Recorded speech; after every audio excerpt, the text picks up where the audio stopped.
outside looking in, and I wanna be back on the inside. I don't wanna be left on the outside, all alone.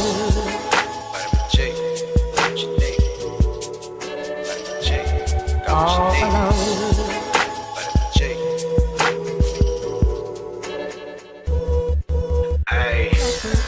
You rockin' with beats, discussing the heat in the streets. Take over the west and the east. I got what you need, a dose of this vitamin G. You rockin' with beats, discussing the heat in the streets. Take over the west and the east. I got what you need, a dose of this vitamin G. You rockin' with beats, discussing the heat in the streets. Take over the west and the east. I got what you need, a dose of this vitamin G. Rockin' with beats, discussing the heat in the streets. I got what you need, a dose of this vitamin G. You rockin' with beats, discussing the heat in the streets. I got what you need, a dose of this vitamin G. You rockin' with beats, discussing the heat in the streets. Take over the west and the east. I got what you need, a dose of this vitamin G. Vitamin G. Vitamin G. Got what you need. I'm on the outside looking in, and I wanna be back on the inside.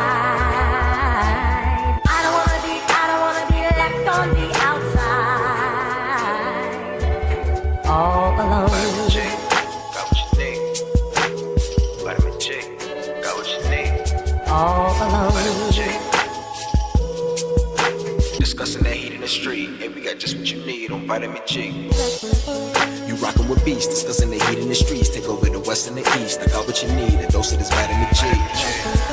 You rockin' with beats, discussing the heat in the streets. Take over the west and the east. I got what you need, a dose of this vitamin G. You rockin' with beats, discussing the heat in the streets. Take over the west and the east. I got what you need, a dose of this vitamin G. Rockin' with beats, discussing the heat in the streets. I got what you need, a dose of this vitamin G. You rockin' with beats, discussing the heat in the streets. Got what you need, a dose of this vitamin G. You rockin' with beats, discussing the heat in the streets. Take over the west and the east. I got what you need, a dose of this vitamin G. Vitamin G.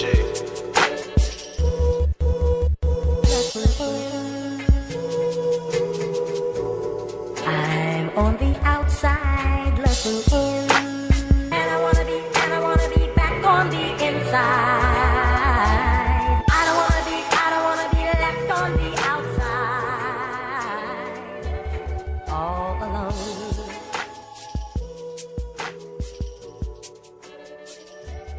All alone.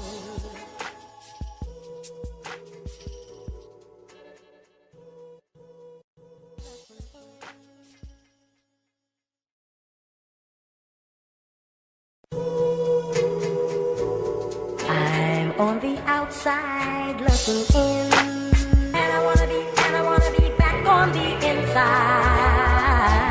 I don't wanna be left on the outside, all alone. Vitamin G. Got what you need. Vitamin G. Got what All you need. alone. Vitamin G. Ay. You rockin' with beats, discussing the heat in the streets. Take over the west and the east. I got what you need, a dose of this vitamin G. You rockin' with beats, discussing the heat in the streets. Take over the west and the east. I got what you need, a dose of this vitamin G. You rockin' with beats, discussing the heat in the streets. Take over the west and the east. I got what you need, a dose of this vitamin G. Rockin' with beats, discussing the heat in the streets. I got what you need, a dose of this vitamin G. You rockin' with beats, discussing the heat in the streets. I got what you need, a dose of this vitamin G. You rockin' with beats, discussing the heat in the streets. Take over the west and the east. I got what you need, a dose of this vitamin G. Vitamin G. Vitamin G. Got what you need. I'm on the outside looking in, and I wanna be back on the inside. I don't wanna be left on the outside, all alone. Vitamin G. Got what you need. Vitamin G. Got what you need. All alone. Vitamin G. Final round. I already know how I'm coming, man.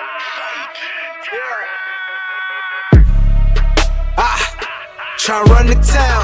Tell no duck when they hear that sound. How they gon' come up now?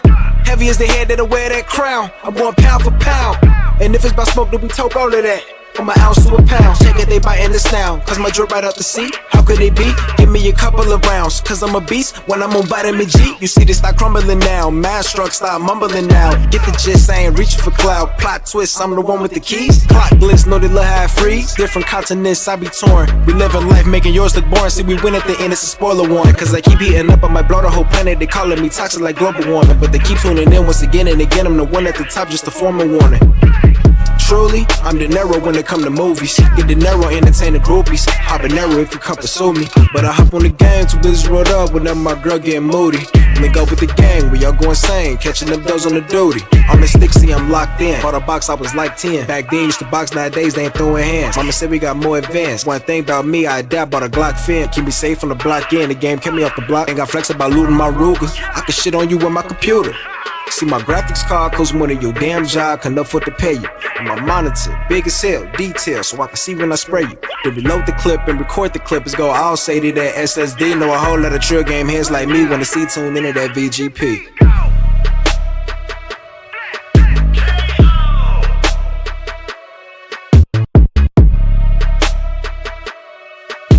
Take over the west and the east, and we got just what you need on vitamin G.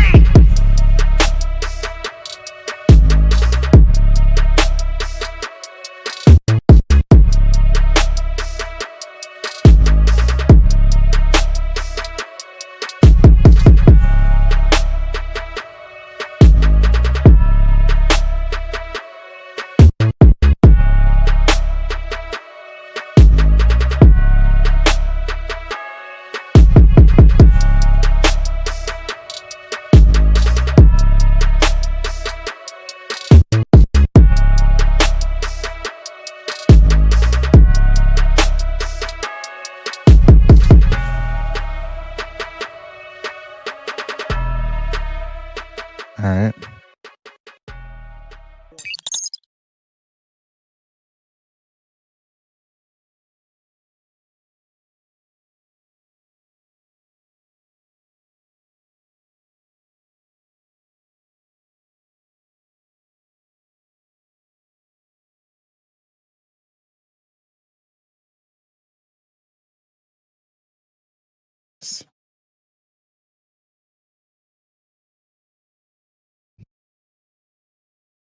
Hey guys, well, how's it going? Friendly neighborhood ninja, raising the village in the hood. My holidays were great. It was quite some busy time. I got, as you guys see, I haven't even posted my own personal YouTube channel in quite some time because I have been extremely busy with family stuff. But it's okay. I'm going to get back in the game. I'm not going to quit YouTube like a lot of people have recently. So, as far as gaming, because I've been like, oh. I'm muted. Oh no. I can hear myself on the stream though.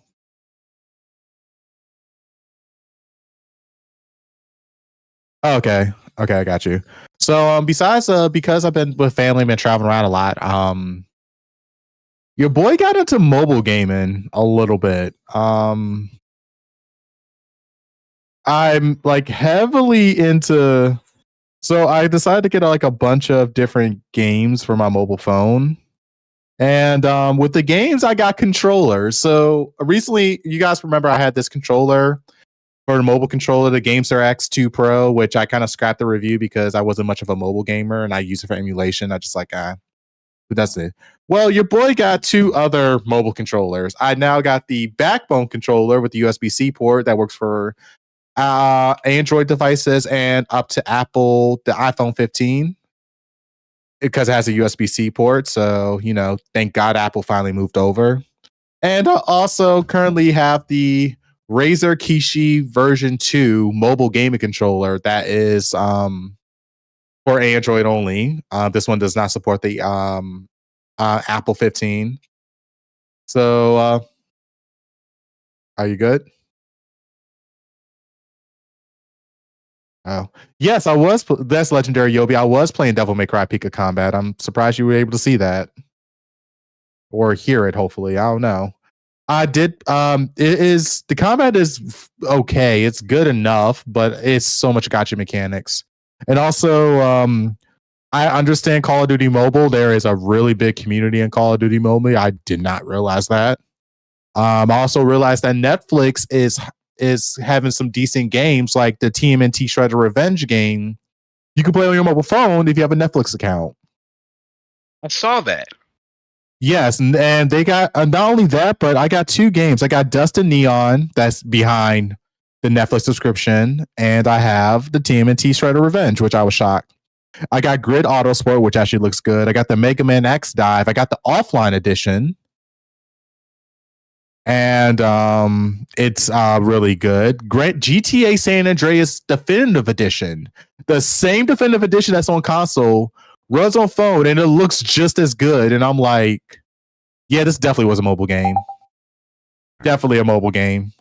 I'm glad my S22 can run it. I'm about to get the S24 and with that Snapdragon 8 3, so I'm going to be emulating like crazy. Call of Duty, I was able to play with virtual controls. They kind of lock it down where only like 4 type of controllers work for Call of Duty Mobile. But yeah, that's why you use the Backbone. The Backbone is a pretty interesting device. And if you don't like that, there's another mobile shooter called Combat Master, which is really good on mobile phone. And that's probably the one with the most friendliest microtransactions I've ever seen. Like you can get a whole set of like weapons kit for like $2.50. And I know they're making money. So it's, yeah, I've been exploring mobile controllers. I got a bunch of other controllers I got to review as well. So yeah, I am gonna, as I do my controller reviews, I am gonna definitely rate these 3 controllers, or not rate them, just talk about mobile gaming and how I feel about these 3 mobile controllers. Because yeah, mobile gaming is it's getting, like it or not, it's getting up there, and I can see how they try to get you with the gacha system, and just our phones are now powerful enough to start playing some decent games on our phone. But also, if you are into first person shooters, Combat Master is actually a really good one. Oh, also they got Madden and NBA 2K and Madden has a mobile version that runs pretty well as well. So they should make they should make a mobile Madden only tournament. I think they do mobile for a long time. I mean everything. Yeah, but mobile version now. Yeah, but it runs very well. Like I was like, damn, everyone complains about microtransactions in the real Madden. Why don't they just leave it in the mobile Madden? Why are they trying to bring it over to the console version? Yeah, get that money wherever you can, man. That's how they do it nowadays. I'm just saying, like, it's the mic. It's like the mobile market could be so much better if it wasn't for all these damn gotcha mechanics and stuff. Also, it's just the games that it can run are really great, but the ecosystem, it's horrible. It's just like you got to watch your wallet. Now there are some hidden gems in this, like I said, the Grand Theft Auto Definitive Edition, Mega Man X Offline Edition, Street of Rage 4, got Titan Quest on there. Like all these games, Grid Autosports, all these games work with mobile controllers, and it's really good. It's just you gotta filter through all the gotcha mechanics, all these other games with gotcha mechanics, and it sucks because a recent one, Devil May Cry, just came out for mobile, Peak of Combat, and there's so many gotcha mechanics in that game. It's ridiculous. But yeah, that's pretty much what I've been up to. I've been exploring the world as a mobile gamer. I'm still a PC gamer, don't get me wrong. Palworld, oh my god, so great. But yeah, that's all I got to say. All right. And Zero, happy holidays. I know you had a birthday too, so happy birthday. Hope you had a good holiday. Happy birthday. Appreciate you, fellas. What you been up to? What you been playing? Oh man, so much has changed in since the last time we've spoken. I have abandoned all hope ye who enter here. Nintendo, it's a trash system for children. PlayStation, garbage system that only makes stupid movie games. I am now officially Team Green. I have an Xbox Series S. Woo! I'm all about those first-person shooters. I'm all about that Game Pass. Western I want RPGs. Bing rewards every day. Oh my god! Yeah, man. This is funny enough the first time in my entire history of gaming where I've owned all three of the major consoles. And Um, how does it feel to get a real Pokemon game the very moment you pick up a Xbox? oh, we will talk about it. But like I'm actually I'm loving the Xbox again, Series S, and like I don't want to play into everybody's thing about Game Pass, but like it will probably be a Game Pass machine, unless there's a game I want to really buy and support. But I just think it works so well for me. I have played and beaten Need for Speed Unbound, played a bit of Starfield, so I'm about maybe Oh my 10 God. hours in Starfield. Right. Enjoy your time. I'm you know what? I'm gonna take it real slow. I'm gonna pop in and pop out. Bro, even if you take it real slow, man, I'm just So you got your hands on an Xbox finally, and it's not the doom and gloom that the internet makes it out to be. I'm glad you're Not at enjoying all. it. the PlayStation ponies or fanboys, what I call them. PlayStation Yeah. ponies. Not at all. Xbox is fun. There's a ton of games that I like, that I want to play, that I've never gotten to play, and a bunch of stuff I want to replay. Like I'm also going through the Halo series, because that just takes me back, man. Like that's college. Mhm. So I'm still at Halo 1, so I'm gonna work my way all the way up to Infinite. And because of game So did- preservation, there's a couple games from previous generations that you can get your hands on that you can't get anywhere else. Like well, unless you have a PC, of course. But like Yeah. the whole Final Fantasy 13 trilogy is on there. I know it's There considered you the go. worst by many, but it's like the only console you can play it on. You can still play games like Lost Odyssey and things like that. So I mean, there's a back catalog you can dive into too. So And of course, I'm a big multiplayer person, and usually the person who I play multiplayer with also owns an Xbox. So now I'm not cut off from that ecosystem from him. So we played Palworld together. I'll probably hop in some Halo matches with him. And again, because there's the beauty of Game Pass is I don't necessarily have to pick and choose between all three of my consoles. About like, well, who's getting like I make good money. I don't make that great money. I make Dak Prescott money, as I see our good friend Jube has come in, or Jerry Jones money.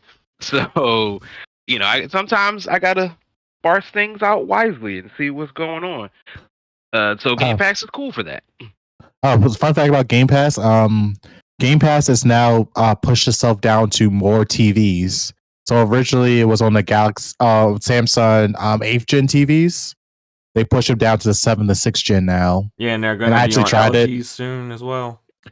Yeah, so I actually tried Game Pass on my TV, where I of course I plugged the Ethernet cable directly to my router from my TV with the controller, and oh my God, man, that connection is extremely stable. Yeah, it It works was- really it well. was- Good thing. It was scary stable. It was scary good. I was like, holy shit. And not only does it the only thing that they have to fix when it comes to that is the time that it takes to jump into the cloud session. That's actually the biggest thing, and that's just the whole tech market right now. Everyone's fighting for servers Yeah. and factories. Yeah. But yeah, Game Pass on the TV with the dedicated like Ethernet connection plugged into the back of it, it's really good. Yeah. I was shocked. Hey Yeah. man, you pop that into a hotel. Hey, if I'm Disney, I'm popping. I'm requesting Xbox to maybe segment me off nothing but the Disney games on Game Pass that comes to every TV which you stay on a Disney resort. Yeah, I'm That's sure money all right that there, stuff is man. coming for sure. Yeah, that's money right there. Like, don't play nothing else. I want Epic Mickey. I want Disney Universe. I want all of that, front and forward, all the time. So I'm having a blast with it, man. Like, it's cool to be an Xbox gamer and to like have everything. I will admit it is incredibly overwhelming. Because now it shifts between what do I play each day. I've still, and let's just take the massive mega games. I started Starfield. I still want Baldur's Gate 3, and I'm still playing through Zelda Tears of the Kingdom. 3 games that could legitimately take me 6 months to finish. I'm telling three. you what's going to happen is that you're still going to go to Nintendo and PlayStation for your for those like exclusives and the games you can't get elsewhere, but all them third parties and multiplats, you're gonna get real comfortable with those cloud saves and everything else, and that's gonna be your your box for multiplats and everything else. And it's Game crazy, Pass stuff. and you're not wrong, because it, the unfortunate truth, and we talked about it before about, there's game preservation and buying physical and all this other type of stuff.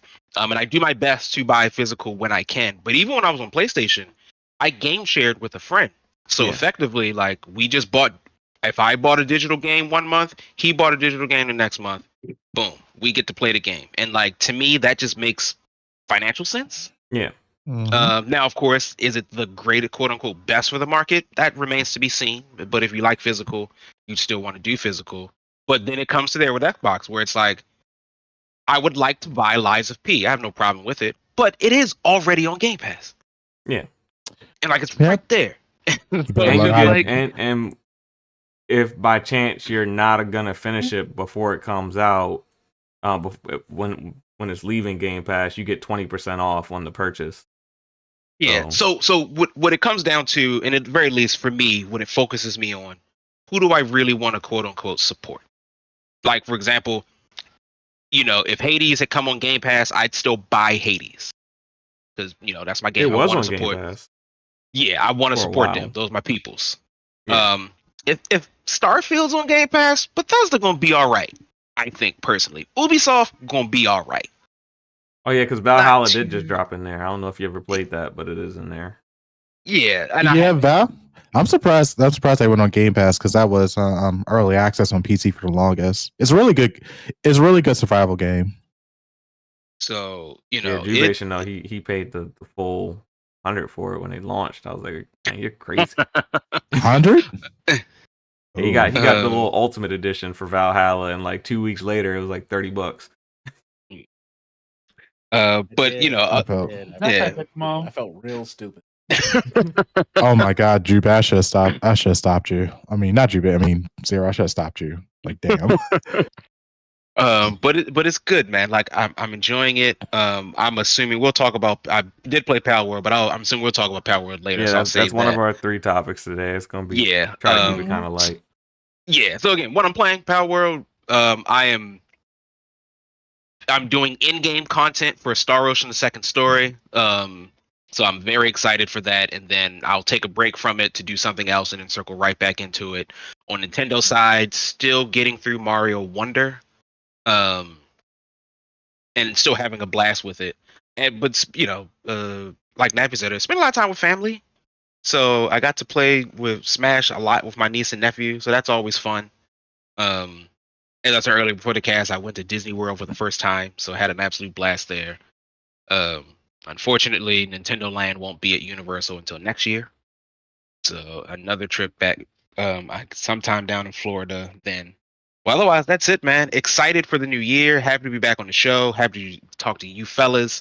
It's a good time. I can't wait to see what gaming brings for us in 2024. All right. And okay, we got a couple new stragglers in. Jube, born son, you know what I'm saying? And you got the daughter still and all that. Big old family, growing family. It was cool. Holidays was the holidays. I've been I do. It's gotta be inside my mouth. Like, pause. Pause. Holiday was cool. It's backlog season. For real. I'm waiting on my physical copy of Baldur's Gate before I hop into that. That's not launching until like next month, right?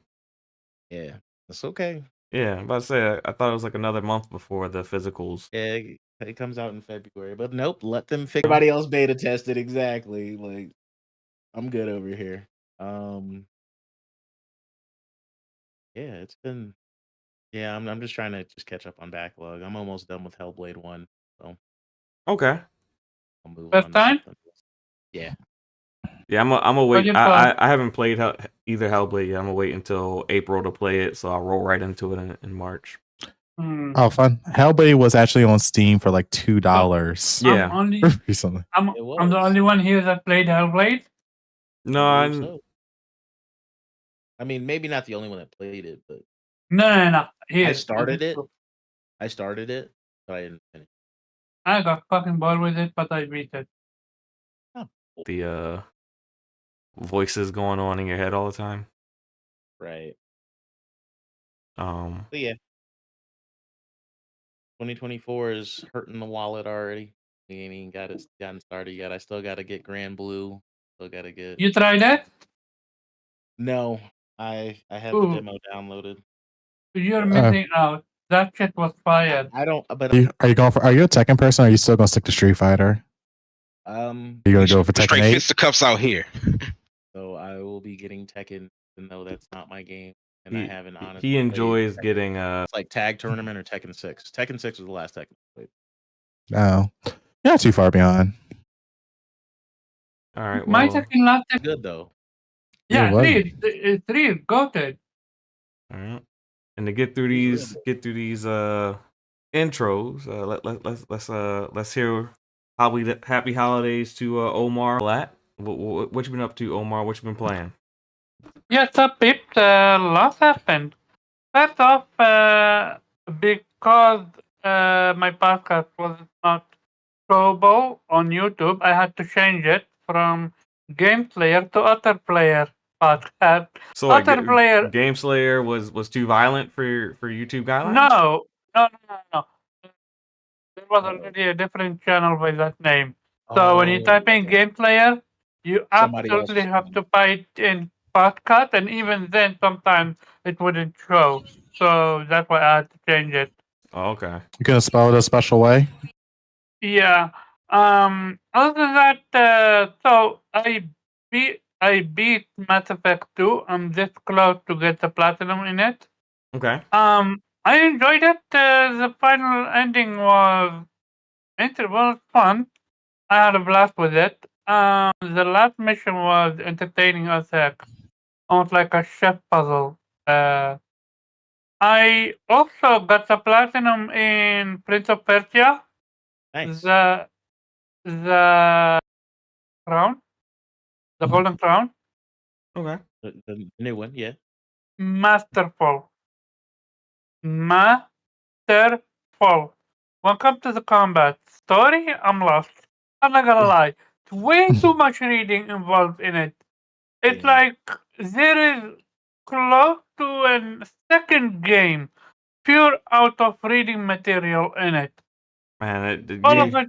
you must not have been a '90s gamer, because if you was a '90s RPG gamer, that's all you did was read. Yeah, all you did was read. That's all I you mean, I grew up with the Final Fantasy and stuff like that, but not to say that. But at least the writing was always on the screen, not like you need to go to an item or something like that. At least not on Final okay. Fantasy. Well, I mean, That's the thing, that's though. kind of how Tales of Arise is. Like, you kind of go around and you find books to get the lore of the world. Taking point, I bought Tales of Arise, but I have yet to. Okay, because I was gonna say they made a mod where they add a local co-op back to Tales of Arise, and it actually works very well. If I don't need to, I don't play on PC. My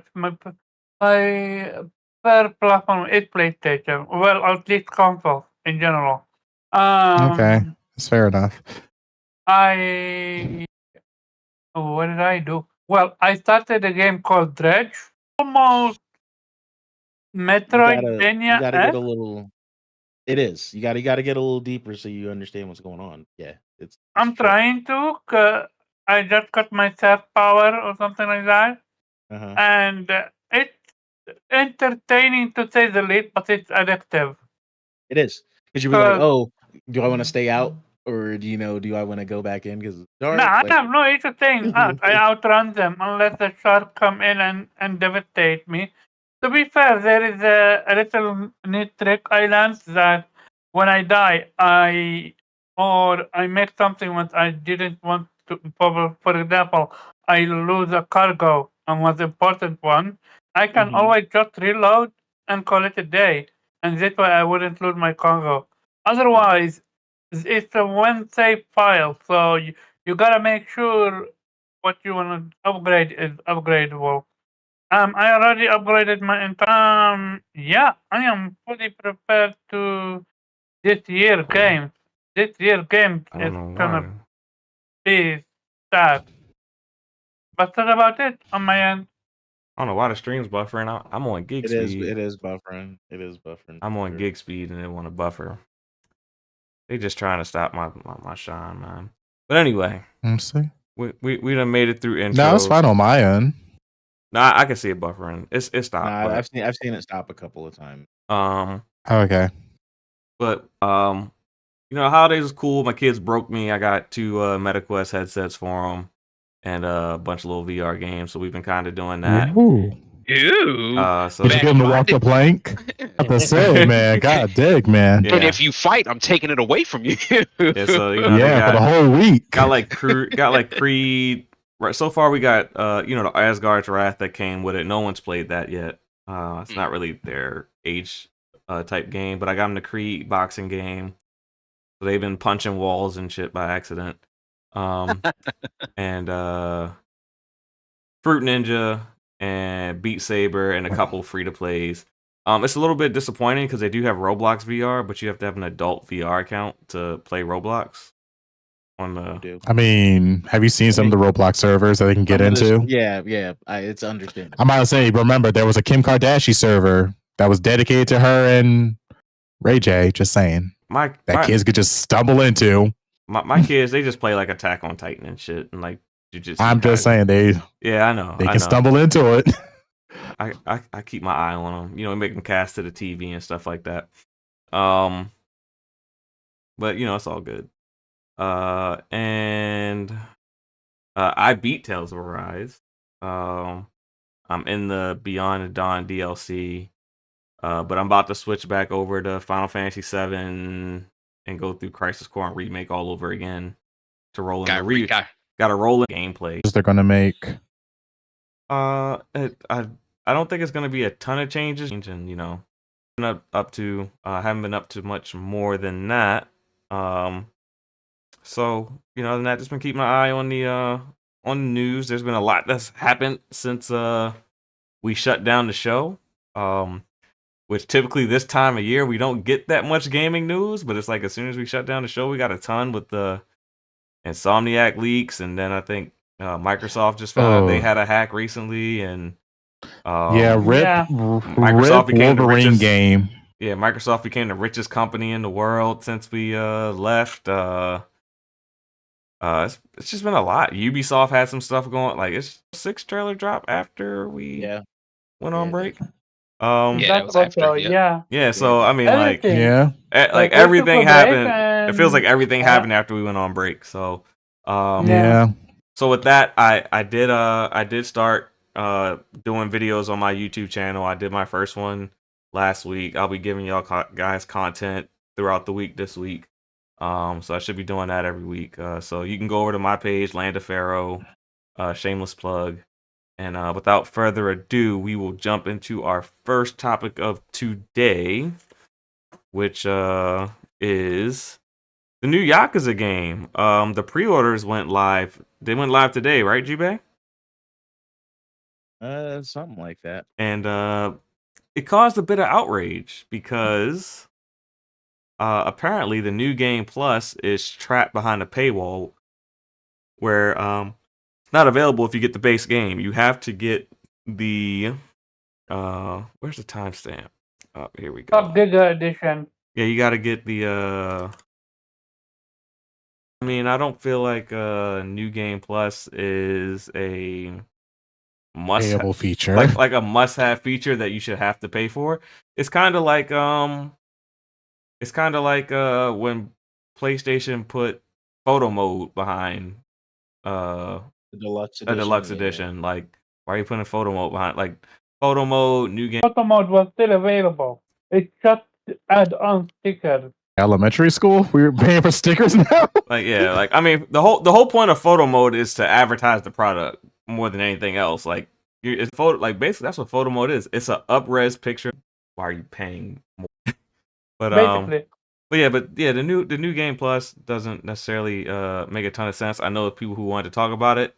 I I gotta jump back towards intros because someone decided to jump in as soon as we finished. So, Kofi, happy New Year to you, happy holidays. What you been up to? What you been playing? And just talk about this Yakuza new game plus drama that we got going on.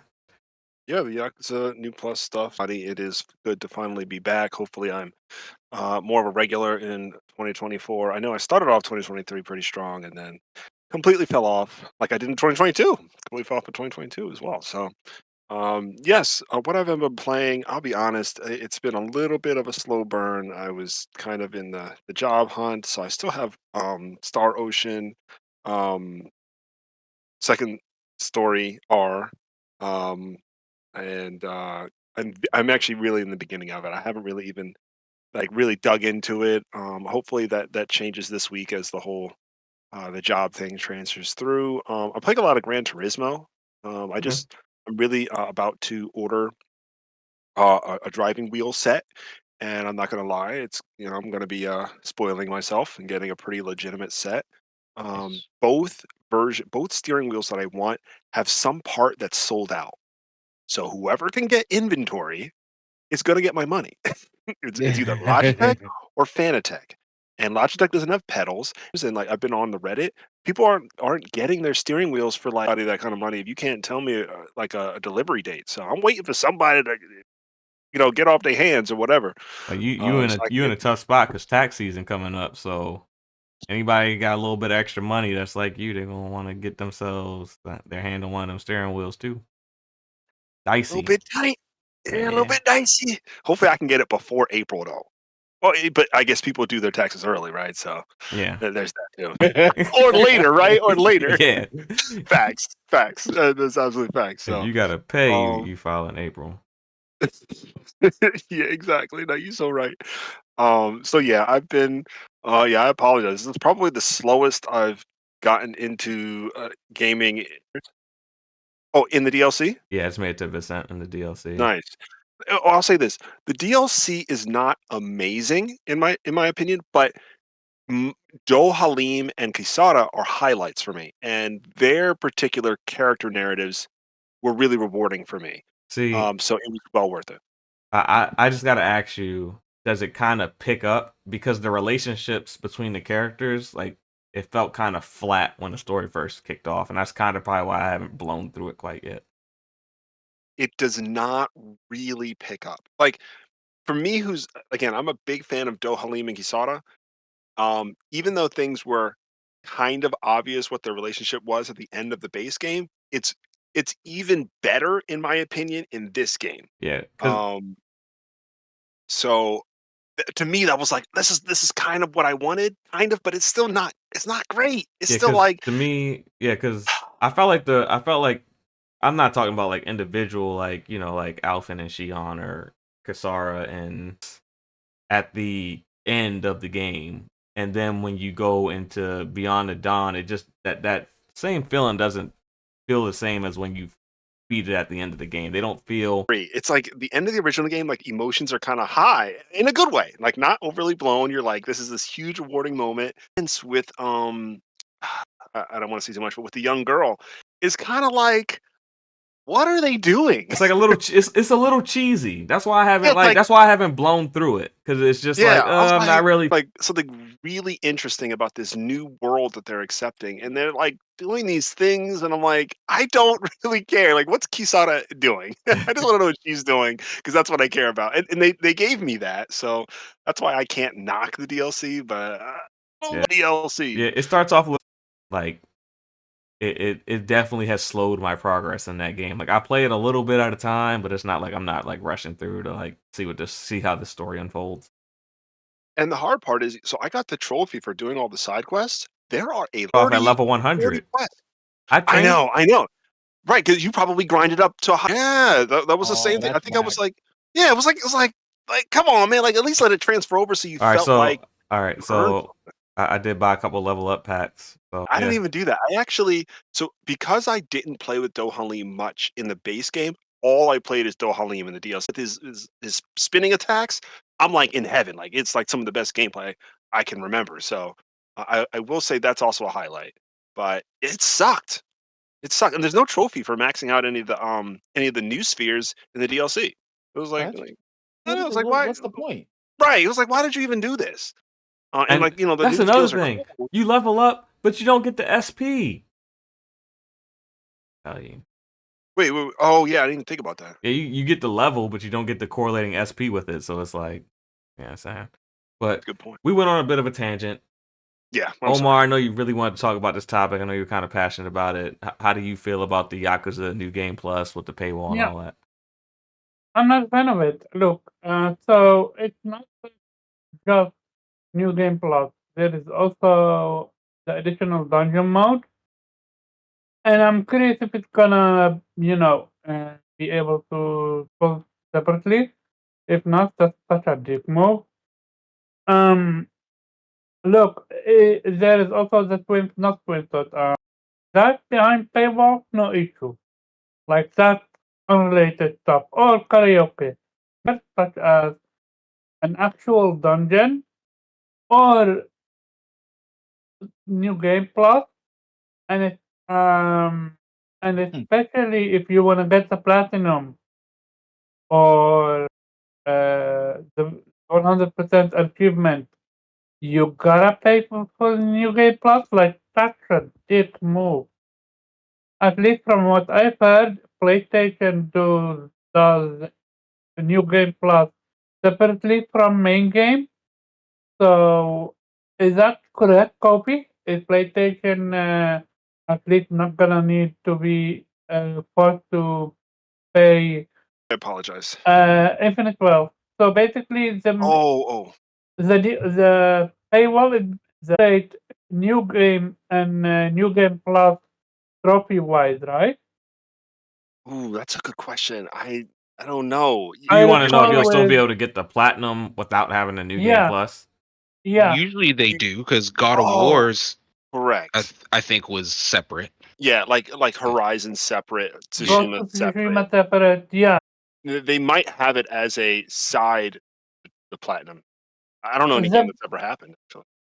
the hardcores are gonna buy the Giga edition, And- but and- the regular are gonna be screwed over with this one. I'm Yeah, absolutely not a fan of it Well, because I'm sure Again, they run as the always. numbers. I'm sure most people that buy the base game don't platinum the game. Yeah, like typically, if I spend money on like a deluxe edition or something, I'm gonna all that I can out of that game. I paid money. So Yeah, I mean, one time going through the story is good enough for most people.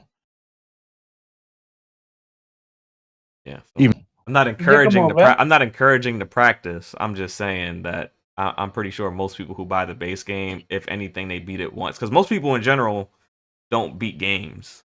They might make it 40 to 60% through, but most games don't get completed.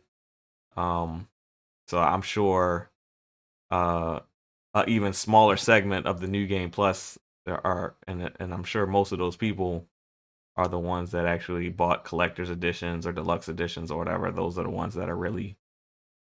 I'm afraid of this becoming a trend, and if that becomes trend, then we screwed. You I forgot another game. Well, they didn't sell New Game Plus. They tried to sell save files. It was what was it? Metal Gear Solid Survive. That didn't go too well. Well, I think, So I know knowing this is probably not going to go too well either. hold on, you can't put a solid in there. That ain't no solid game. no solid Right. snake in there. It's just Metal Gear Survive, bro. Don't be trying to tie it to Oh damn! this movie. That game is trash. But It was trash. It's classic. Zero took it seriously. yeah. So this thing not to be. I just hope. I mean, I don't like it. The unfortunate part is like so many people just won't generally care. But I again, my assumption is I know why it's done. It is to make more money. But what happened to the days of just giving us extra costumes or a bonus when you spend more money for the Man, come on now. You see the game industry, right. the layoffs. It don't pay bills, and that's all they want to do is maximize profits. Yeah. Spending as little money as possible. Man, you see people, we fight over server space, man. But I'm gonna get my bars off, and I'm gonna let Omar, I'm gonna let Nappy and Jubei go, and then I'll give my piece. So Nappy, what were your thoughts on the Who? It's shocking, but not shocking at the same time, because I mean, it's not the first time gaming companies have tried to dip their toes into like trying to make you pay for something that you already got. And knowing that we have a bunch of new generation of gamers, they don't know what they're missing out on. But at the same time, New Game Plus is like, usually, but lately they've been launching with them as of late. Yeah. So the fact of the matter is like, you come to think about New Game Plus is like, it's already like hard to sell New Game Plus to some players, because there are some people, once they play a game and move on and don't touch that game for a year, could be 2 years before they go back and relive that story. And that's honestly how some of these story-based games are. Like my friend, he put down Spider-Man, he was like, I'm done. Hasn't looked back ever since. He even beat the new DLC for God of War. Oh, I'm done. Like, so already all those games I mentioned have New Game Plus. So the fact that you put it behind a paywall, it's like, what's so special about your New Game Plus compared to other New Game Pluses? Sandwiches, if it's gonna be deluxe edition, bro, like that shit better be in the kitchen whipping. Right. I'm about to say, like, how can you sell New Game Plus? It's like you already beat the game. You're satisfied with the story, or you're not. New Game Plus is just if you want to go through the story again in God mode with all your maxed out gear to get a damn platinum. I don't see the joy in that.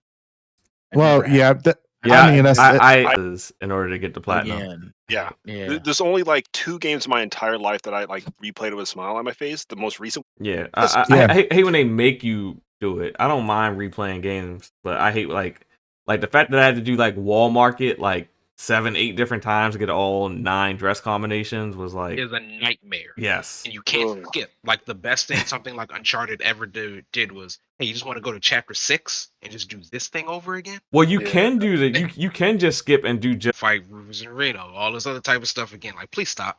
Yeah, you guys know why I'm here. Well, you gotta do. No, you can't just do one chapter. You gotta do 3 chapters, because you gotta do the chapter where Tifa picks her dress. Then you gotta do the chapter where you gotta do all the side quests for Aerith, so that based on how you handle that, she gets her dress, and then you gotta go do the wall. Yes. 3? Hold on, I gotta beat this game 3 times to get.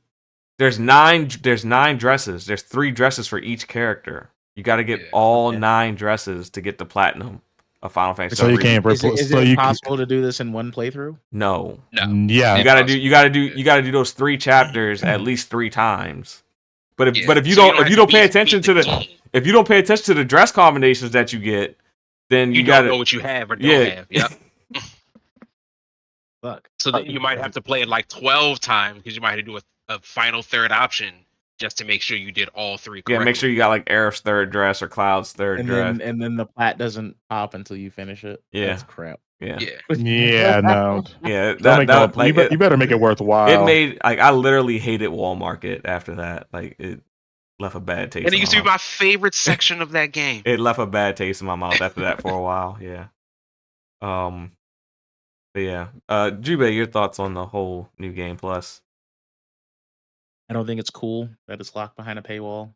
It is what it is. As long as it doesn't, that just generally that's gonna suck. Because like, what's the point? Like, I'm trying to figure out what would be the point in replaying a Yakuza game, like all the shit besides like what Nappy said, just basically having God mode and being able to just walk through. Like, there's no point at that point. Yeah, once you put the game down, you're done. That's how most people are with story-based games. I'll say this.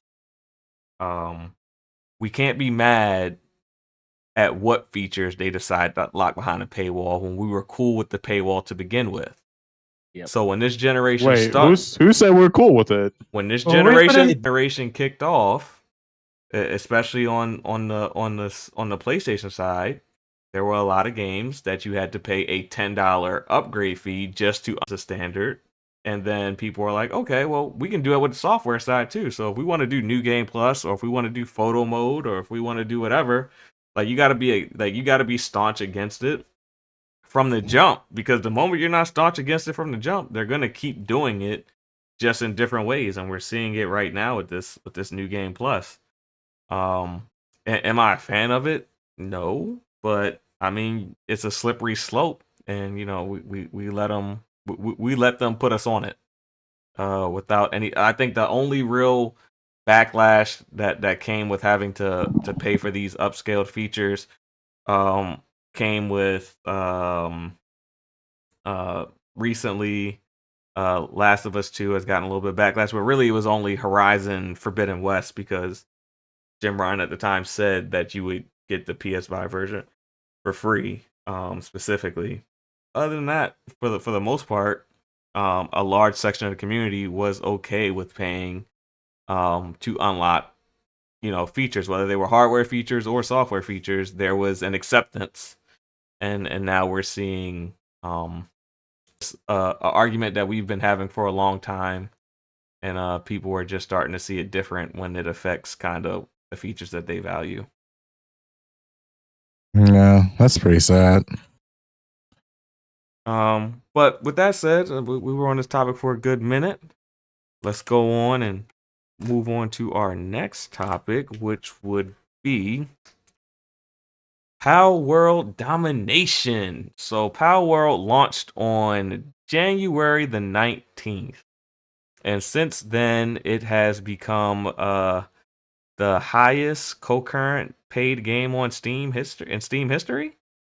I think 500,000 on Steam. Yeah, I know I know I've seen someone refute that it's actually PUBG. Well, yeah, it's not. It didn't be PUBG. It's up there. It was at the top 10 at one point. Yeah, but it's not. But the fact that it reached the top 10 and it's a early access game says a lot. Yeah, early access games normally don't hit that. It sold like over 3 million copies in 48 hours or something like that. Like, I don't have the hour marked down, but it sold like it sold like 3 million copies over the weekend. And counting. Yeah, and then the extra 2 million, so that came 5 million. They don't even include Game Pass. They don't include Xbox. And then on top of that, it was announced, I believe, yesterday or this morning, that Xbox signed a deal with the Palworld developers in Asia, that every Xbox Series S comes with a copy of Palworld. So they have a Palworld bundle in South Korea, at least right now, for the Series S. And I even saw Genki. He's over there in Japan, and he was tweeting Yohei Ishida, and he's trying to get it on the PlayStation 5. So this game is taking the world by storm, because it's basically the Pokemon game that people have been asking Game Freak for about 2 decades now. And someone else had to go and make it. And it looks a lot like Pokemon. And the animals, a lot. The animals fight in a way that resembles, you know, how you would imagine a Pokemon battle. Moves. They do. They resemble a lot of ways that you would imagine a Pokemon would combat its enemies. But it doesn't have quite the RPG elements. It's more of a survival game. But I've played it. I've gotten like 2 hours into it. It's definitely feels like a new like a game preview type game. But it has some really good foundational pieces. I'm looking forward to seeing where it goes. Being the resident Nintendo fan, how does it feel seeing this type of game on a different platform, Zero? A platform that you just acquired. I have a lot of feelings about Palworld. The first being, I like the game. It's very fun. Yeah. It's not necessarily for me because I've never been a big fan of survival games to begin with. Yeah, when it told me that I was hungry, I was like, man, I'm not trying to do this. I'm hungry. I gotta hunt for food all the damn time. Yeah, I'm not big on base building, at least not in this sense. I like a more 1,000-foot view, a la SimCity type of thing. You bring me down, it's like measure your hunger, legitimately build a house. Like I don't want to do any of that. Like I don't care. Like I'm not interested at all. So, but if you play with friends, like me and Jube hop on, be a good time. Just a little fun to run around, beat bosses, do that whole thing, and catch pals. I'm about to start the biggest human trafficking ring in this fucking game. Oh, you can you mean a POW trafficking ring? No, you can capture people too. You can capture people and sell them, my guy. I captured a human. You can also eat them. You can also butcher them for meat. You can literally become a cannibal. Damn. And put the human to work on my farm. And this game is rated E, right? I have No, it can't be because everything about this game is skirting the line. It's not rated M. I know that much. It's rated T. It's rated T. Oh, it's rated T because it doesn't show blood or gore. And when even though the pals eat each other, when the other pal dies and stuff, you don't see the blood. You just see the animation without no blood, gore, or anything. Yeah, they just kind of fall over. Is okay, so long you don't sit down. Yeah, this game crosses a lot of lines. It does, like, bro. The human capture for like just forced labor. Yeah, like that has me thinking. Like, you can enslave people. I'm not lifting a finger. And so like that part of it's fun. Me personally, I think one of the reasons why there's a great many quote unquote Pokemon clones that never really make it. Part of that comes down specifically to the design of the monsters that you're interacting with. Palworld is better than some others. A lot of the pals, though, I don't find particularly interesting looking. Yeah. I think the clear favorite for a lot of people is Depresso. That's my guy. Like he is having the worst time about everything and does not care about anything.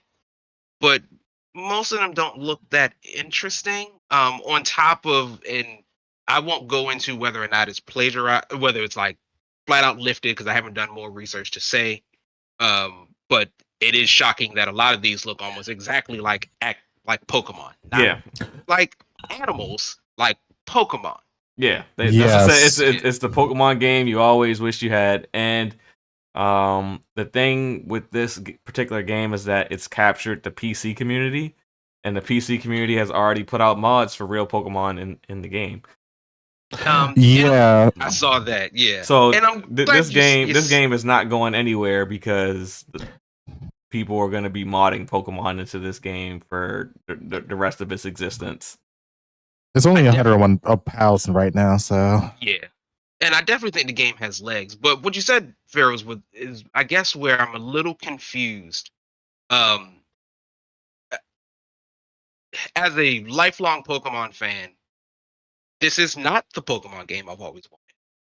Like, quite frank, because I don't want a survival Pokemon game. Oh, not from a survival aspect, but just from the ability But I don't think you can separate the two, because one, I think that does Palworld a disservice, because the whole portion of like actually capturing a person and doing slave labor, that's the fun part. That's the survival aspect. That's not the Pokemon aspect. The only Pokemon thing there is capturing. So and the fighting with them. The fighting with them. And the fighting. Yeah. So like the way I read it is the Pokemon game people wanted. This is, I don't mean to be offended. Whatever. I don't care. It's the Pokemon game people wanted when they were 13 years old. When stuff like, I can capture a human was cool, and wouldn't it be cool if all Pokemon had guns and all this other type of stuff, or like, what if you could kill them? But that has and never will be Pokemon. And I don't know why you want to slot Pokemon into that box and not just have somebody else do their own thing. Well, I don't think the adult elements is really what I mean. I think the adult elements is what's capturing people right now. But when I say the Pokemon game that people always wanted, I think people just wanted that type of graphical fidelity, that type of open world, like that, just a Pokemon game at that scale, basically. But even then, when I look at it, the world is empty. It is empty. Like there's no Saffron like compared to the very first Pokemon game. There's no Saffron City, there's no Cerulean City. There's nothing like there's stuff here. Yeah, there needs to be hubs. There needs to be hubs. Like even let's take Scarlet and Violet, which people are usually comparing it to. Like Scarlet and Violet runs absolutely terrible, but if it ran wonderfully, that's the game Pokemon fans have been asking for: a wide open space in which you can traverse the land, find Pokemon, run across a city, interact with the city, fight the gym leader, go out, rinse and repeat until we're done. They really should have put that on PC. Yes, and like I think it's a non-starter for Nintendo about putting it on PC. They just don't. They don't need to. They don't want to. They don't care. Or they will do it 5 years later when no one is interested on PC, Nintendo games on PC. Like I feel like those are your only options here. So like to have that argument with like we just know how they operate. Like it's not anything. And yes, of course, they could probably make a lot more money, but you can say that about any company. Everybody has an idea about what any company should do to make them X amount more dollars. All I know 9 times out of 10, they're not doing it. When I got my hands on Pokemon Stadium as a kid, I thought we were progressing towards that big Pokemon RPG, like AAA, and it just never happened. And I agree, and that's my issue with a lot of the Palworld discourse. There's a nuance here that should be discussed about. First and foremost, if you think Palworld is making Game Freak or Nintendo do anything, you've not been paying attention. They don't care. Like with Scarlet and Violet selling like gangbusters, they could put out a Scarlet and Violet Plus, and it would still sell like gangbusters. They don't care. Palworld is not eating into Nintendo's lunch. Probably won't never happen, despite the fact that Pokemon is one of the biggest media franchises in the world. Well, the biggest scam with Pokemon is that they release 2 versions with every game, and that almost everybody who has the means, they buy both versions. Absolutely. But that it's a collecting game, so they want you to collect them. Yeah, so you got to have both versions to catch all the Pokemon. So I mean, or you just need a friend. Or a friend, but most people don't be friendly like that nowadays. It's not the same. Like it's not the same as when we was growing up with a link cable. Oh man, the link cable. So like there's that, and then there's the idea that, quite frankly, some of it is doing Palworld a disservice because you're not letting it be its own thing now. It is and will only exist as the thing. That Pokemon with guns. Yes, the thing that's supposed to make Nintendo do better. Not its own game, not its own thing that it's supposed to just be well and like be happy for these developers, however you feel for them. The only conversation around it is, I'm glad that Palworld exists so that we can get better Pokemon. And if that were me, it'd be great to like get the support, but like then that means you don't really like my game. You only like my game off the strength of making another game better. And that's a bit of a backhanded compliment. I mean, I don't know. I feel like people are actually liking Palworld for what it is. I think people are just also ribbing, Nintendo for never making this type of game at the same time. And I don't disagree, but I also think, again, the nuance between that conversation is Nintendo would never make this type of game. Arceus comes close. And this is not to defend Nintendo. And that I think that's my key point here. I'm not defending Nintendo on anything about this. Like I'm as a person who has bought every Pokemon game, at least all the mainline ones, like I know exactly where their failings lie. But I'm not going to bash Nintendo to boost up Palworld. I think Palworld should be able to exist on its own and do its own thing. Clearly the similarities are there, and that's fine. They don't own the copyright on monster collecting games. But then I even saw other people talking about like there's a whole host of other really, really good monster collecting games that nobody seems to care about for whatever reason. I don't personally believe that because they're not good. Once again, this game, and good on the developers of this game, for making sure that they push the idea that this is a Pokemon simulator or like this is a new Pokemon with guns type of thing. Because if they didn't, it doesn't get this type of thing. Like the fact that the very clearly Totoro from My Neighbor Totoro main sort of box art character is being referred to as an Electabuzz tells you all you need to know about just what people are seeing. That people are seeing what they want to see. That thing doesn't look like an Electabuzz at all, outside of it being yellow and black. Well, when I first saw the preview for it, I think last week when they first did when they first dropped the trailer for it, I was like, "This is Pokemon with guns." Like that, like they knew exactly what they were doing when they made that trailer, how they made it look.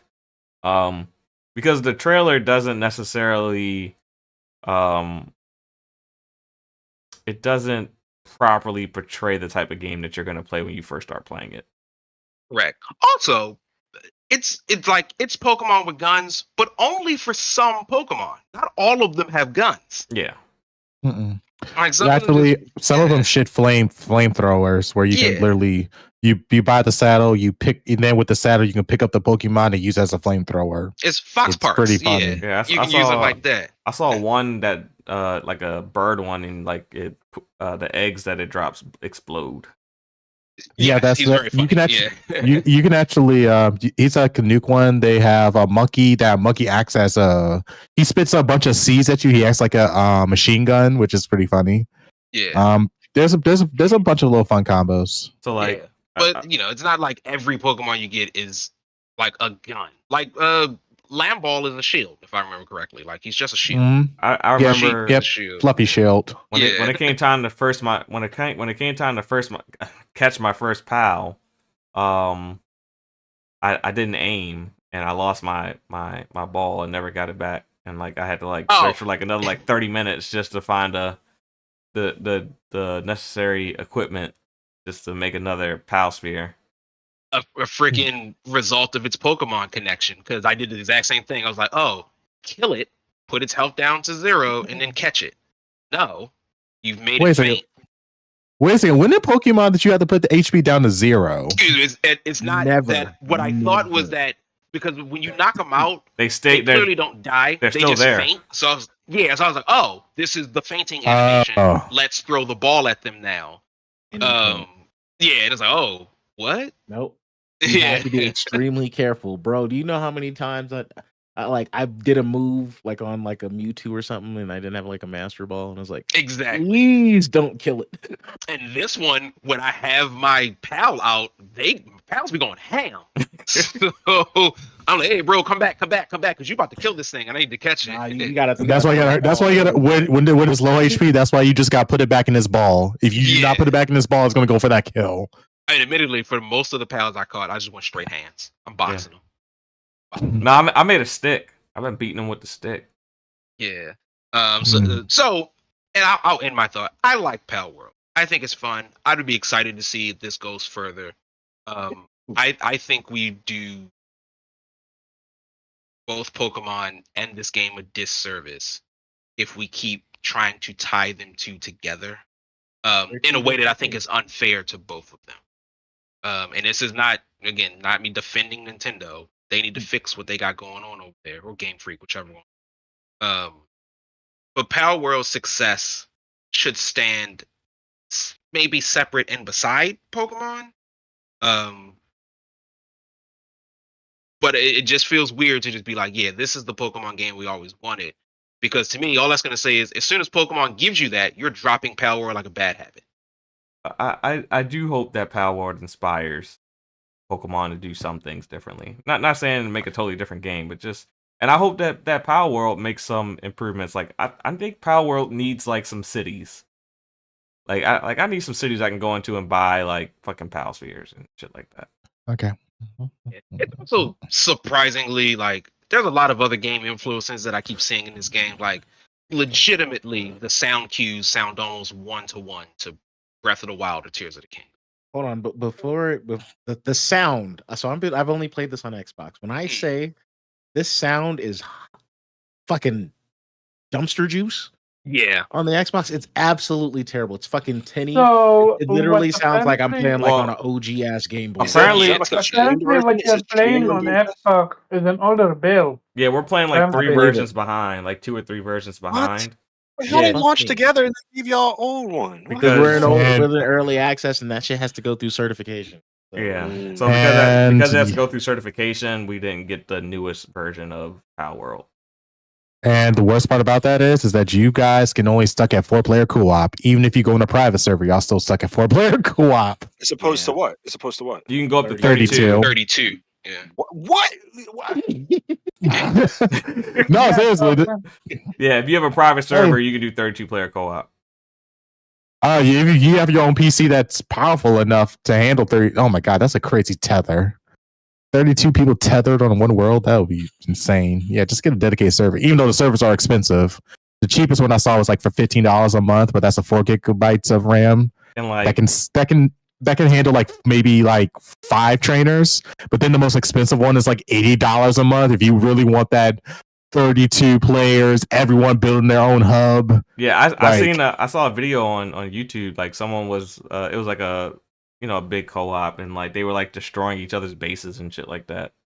Like That's raiding gonna those open bases. the door. That's gonna open the door for like a role play server, bro. Like I see. Yeah. That's what you need. Yep. That's gotta what be you roleplay need. servers. You get a role play server. You charge people, and then you use that to keep the servers going.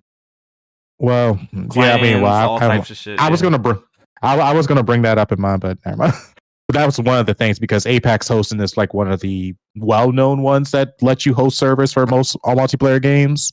And yeah, that's the I was just shocked to see it on Apex host server, but goddamn, is that fucking it's expensive to host a Palworld server. That's like one of the more expensive ones. Yeah, well, Not expensive as GTA, but it's up there. keep it going with your thoughts on the whole Palworld thing, Nappy, while you're here. Okay, so I currently got 14.5 hours into Palworld. I had when it was snowing, I had benched this game. Like I said, they sell it off as Pokemon with guns, which is kind of interesting because when you start off in Palworld, you ain't getting a gun anytime soon. Yeah, you don't have nothing. You gotta work. Yeah. You gotta work for your gun. I got to level 26, and I finally got a single shot rifle. Yeah. So I'm like, I got this one rifle. I feel like I was bad. I was mostly running around with a crossbow, and then I made a flame version, then a green version. Then I was using my pals. So the best way to describe this game, if I was to pick a combination of, it's a combination of 3. I would definitely say Breath of the Wild's Tears of the Kingdom mixed with Pokemon, mixed with Ark Survival is the best way to put it. It uses Ark survival mechanics as far as building your base and everything else. And that's why when you guys were saying towns, I was like, nah, I think they want you guys to build the towns. That's like the whole purpose of a survival game. But again, Pokemon people want hubs and stuff. That's just not how it is. And also the fact that we can now have private servers, I already know that people are going to make their own servers. As far as they were saying that this will replace Pokemon. I mean, let's face it, Game Freak is not going to make a game where you could literally attack and shoot your Pokemon. I mean, that's just not happening. And especially since they have like even though the game's early access, literally when a Pokemon faints, other Pokemon will come to that Pokemon and start eating it, and that includes the humans as well. So they have eating dead corpses, even though it doesn't show the blood and stuff, but the pals will do it. As far as like the combat, I think the combat is really fun. This was something that I probably wish that a game something like Digimon would take more advantage of, because I think Game Freak's going to stick to this turn-based combat. I do not see it venturing out too much. I mean, I know recently on a Switch a while back, they did create a 2D, like not 2D, but like a 3D versus fighter game of Pokemon. I don't see them creating a survival world. I do think Palworld is really unique. It's really fun. Like I said, I had a good time. Talked to my friends. I'm trying to convince them for each of us to put up $15 to get a private server for at least like 4 months, so we could start building our little hub base and everything else. Wish they would do better with the tutorial, but I know it's early access. I did beat 2 of the Pokemon or not PAL trainers or whatever you want to call them. That was pretty interesting. Beat some of the world bosses. I do like the fact that they respawn after like 10 minutes or an hour times after you beat them. So if you capture them and say, for instance, you're on the same server with some other people, you just got to wait the time. It's going to respawn and will allow other people to catch the legendary pals. The caves are pretty good. The explorations of actually building a hub, I actually like it a lot. I do like the fact that you can put your pals to work, and there's actually, you have to pay attention to what your pal is good at. So some pals are good for gardening, some pals are good for watering, some pals are good for breaking down trees, some pals are good for creating crafting items and guns. It's a really unique thing. And also there's the pal saddles, which is also very interesting. A lot. So you can ride with the pal saddles. You could do some basic stuff as ride your saddles, like a wing one, a bird one. You can fly in the air. The ones that can run across the field a lot faster. But then they got the smaller ones where you can use them as weapons themselves. Like I said, one is a flamethrower. The other one is like a machine gun where he spits out a bunch of seeds. The other one uses a shield. It's pretty unique. Overall, I think it's really good to see like Palworld and this type of game come up. I understand that. I looked at the little PAL decks. There's only 101 Pokemon. 101 pals for a time being. The world does have like these 5 gym towers with a bunch of these legendary bosses around the island. It's not procedurally generated, but I mean, it's a pretty big world, so you can have some fun with it. And I do hope they support it. Now, the only thing I'm kind of concerned about, or I'm kind of hoping out, is the developers behind Palworld. They are kind of known for dropping games in early access. They actually have 2 previous games that they left in early access that they just completely get abandoned. The recent one was Craftopia, which is a very similar to Palworld. Like, you'll be shocked if you play Craftopia and play this. You'll be I have played Craft, and now that you mention it, yeah. They basically abandoned Craftopia, and now this is their new project. I mean, I'm glad it's a success. Just it's too don't successful. abandon it. It's too successful for them to abandon it right now. So that's my only concern is, like, you got something good.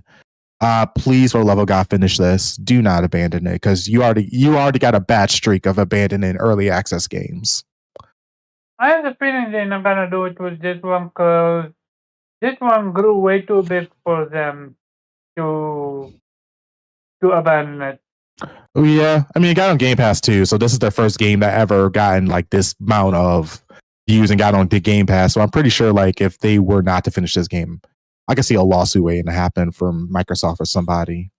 They probably have no choice but to finish it. They can't run away now, but yeah, it's basically like the game. It's not revolutionary to me because, like I said, you play Craftopia. This is one of them games. I say this is one of is them extremely similar. This is one of them games where if they don't finish it, they're gonna lose that IP. Someone gonna take it from them. Microsoft probably will snatch it right under them. Somebody will snatch that IP if they don't finish the game. I guarantee you. Yeah. So, but that's overall. Overall, though, I think Power is a great game. I do think PC is probably the best platform to play it on because right now you guys are stuck on 4-player co-op. No, not even a mod. It's just you guys can only support 4 people and on private worlds and private servers. We can support up to 32 on PC. So that's my only thing. Yep. So, what's your favorite pal? My favorite pal, I don't really have a favorite. There was like a lion one that a firefly one that I was playing with that I actually really enjoyed. Oh, what's his name? Asteron or whatever? Yeah, it was like Asteron, like something like that. I got the incubator. I got the incubator egg, and then just randomly on my first egg roll, I got him, and yeah, I was like, oh, okay. Right. And he was like, even though he was level 1, he's really good at breaking down trees, and he's good at making ingots to make rifles and all the other cool weapons. Ingots or whatever, ingots. Let's check it out. Ingots. Oh yeah, it is taken. I'm gonna swing this off. I have a question. Oh, go ahead. Yeah. So, as someone that never touched the game, and I'm going just from your guys' experience, and how the game is being perceived. It almost reminds me with every single game that is flavor of the month and then dropped off real quick. Do you think gonna happen to say I don't know. Palworld. Yeah, Power. I genuinely forgot the name of the game. Actually, it's going to be up to the developers if they're going to have to support it because right now they have a really good foundation. Like the world is huge, like it's a really big world, and they have 101 Pokemon. Pokemon 101 pals is a decent start for something like this. Now they're going to have to. Now I could definitely see them making expansion packs. The fact that it's already like supported by Microsoft, we already got a partnership with them. The fact that one of these private server websites, APAC Hostings, already got a listed where you can actually buy a private server so you and your friends can play 24/7 without having that one person having to log in every time. It's they have a really good foundation. If they fuck this up, it's all on them. I mean, the only issue that they have is their team size, but I'm sure with the success, they're not even AA. They're like straight indie. Yeah, I'm sure they're gonna get some outside help pretty quickly. And yeah, hopefully turn out 32 to 64. That would be my guess. But yeah, I'm gonna swing this over to Jubei and get his thoughts since I know he played it a little bit. Yeah, so I'm gonna just start by saying my dumbass didn't realize you could climb up the fucking walls like a Breath of the Wild style. Like It took initially, me an I was hour like, to know too. Oh, did you get the grappling hook? Oh yeah, after a while you get a grappling hook. Actually, it's better to get a flying Pokemon or get a grappling hook. like, bruh, I didn't realize. I'm like, oh fuck, I jumped way too far down and I can't get back up now. Like, so that was like my first like hour in trying to figure that part out. I started made like a pickaxe, other shit. I haven't made a gun. I haven't done anything outside of punching a couple of like rabbit shit. So, God damn. I need to go back. But it's really fun. It was fun. It's so janky, but it's fun. Man, I'm just mad that guns are back at 26. Level 26 is when you could build your first gun. That's tight. I mean, you gotta earn it. And You really do. It does everything that I didn't like about Arc better. So like I couldn't make it out of the tutorial for Arc. Okay, it's definitely a lot more simpler than Arc, but Arc isn't that. Okay, it's Arc is ass, bro. I'm never playing that. It's ass. It is not ass. You're not even gonna play the Vin Diesel one? No, I'm not. No, we're not playing that one. We don't talk about that one. But that was the one that almost made me play it. Oh my god! But no, I mean, I can say this: it's a lot more friendly than Arc. It definitely has a lot of comparisons to Arc as far as survival wise, but it's a very simplified version. Yeah, I am like just looking forward to jumping in more and just really getting in there and fucking around. I don't think it's gonna die out as long as like you said they support it. It's gonna be potential for them to be like, oh yeah, like we're gonna get PAL DLC. Like once this thing goes into like full release, like we're probably gonna have a roster at that point. The official roster. Right now we're at 101. Yeah. Do they have like PvP specific areas or? Actually, me and my friends never tried PvP with each other. We never tried attacking each other. We always been. I don't think we can. But it didn't seem to me that there was a PvP specific area. I mean, like put a Coliseum in there, yo. You go in and sort out some beef with your little party. I'll build up. I can see that. That would be fun. Actually, like. I mean, we already have slave labor, so might as well have actual dogfighting now. just grab a bunch of I forgot the name of that one pal, the green monkey, and just give a bunch of them AKs. They would go ham. They go ham. Yeah. Give them an AK, man. Oh my god, they become like one of the most powerfulest pals because they're so small, but that AK is so powerful. It lays hate. Oh, Tansy, that's his name. Yeah, Tansy. Give Tansy an AK. It's a different story. Tansy becomes like a monster. That's beautiful. Beautiful. All right. I'm gonna swing. I'm gonna swing this down to Omar because he's been having a lot to say about it. What are your thoughts on Palworld and kind of the success you've seen it have from afar? So yeah, I haven't touched it. I'm more focused on the plagiarism that's being accused of, and especially with now the insinuation that they're actually using 3D models from Pokemon. I mean, they look very similar to Pokemon, but they're not using a 1-for-1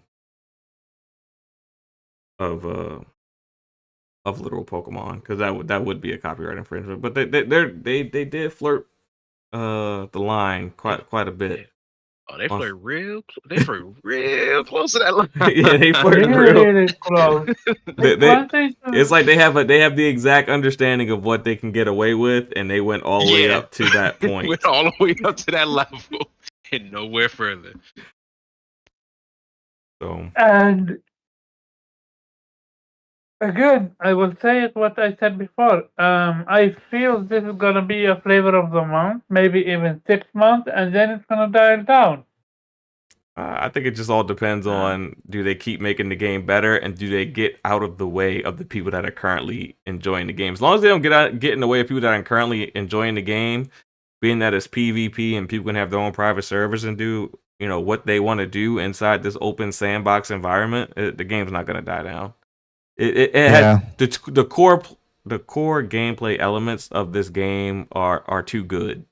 Not saying it's a great game yet, but the foundation of the game is so good that that's just not gonna happen. It's gonna have some lasting power. I do question if them ninjas at Nintendo are gonna step in, because especially with the recent mod. Oh damn! Well, the mod isn't their fault. So the mod you can't really sue a company because a players made mods. I mean, again, the thing about the whole modding community thing is that like Game Freak, they try to. I'll be shocked, but mods are usually you don't make profit from a mod. And now if the people who made the mods where they replace all the actual piles with the Pokemon, if they were starting making a significant amount of money and it was infringing on the actual Pokemon sales, then yeah, that might be an issue. Or if the fact that they straight up say this is for purchase, that will be an issue. But yeah, the thing about it is Pokemon has over 1,600 Pokemon. Like they got so many Pokemon that none of the recent games even supports all the Pokemon. Yeah, there's no way you can catch them all. It's like no, I'm just saying. You got to get that Pokemon home, brother. That's the only way. The only fucking way, bro. Oh my god. That's it. But yeah, I'm saying like 1,600 Pokemon. I mean, they even Game Freak was running out of ideas. They was making a Pokemon that looked like a chandelier.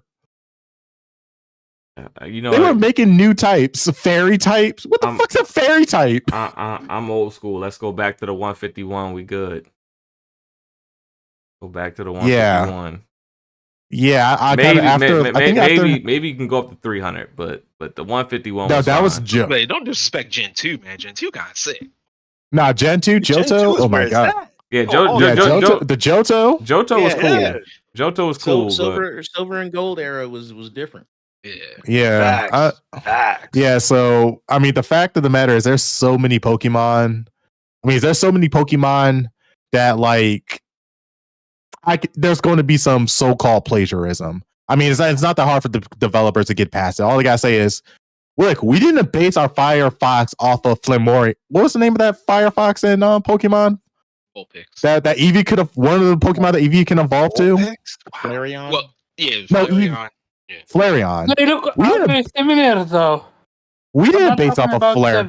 I'm not talking about the body type, but I'm more specifically talking about the colors, the sound they make. It's like I don't know. It's based off of Fox.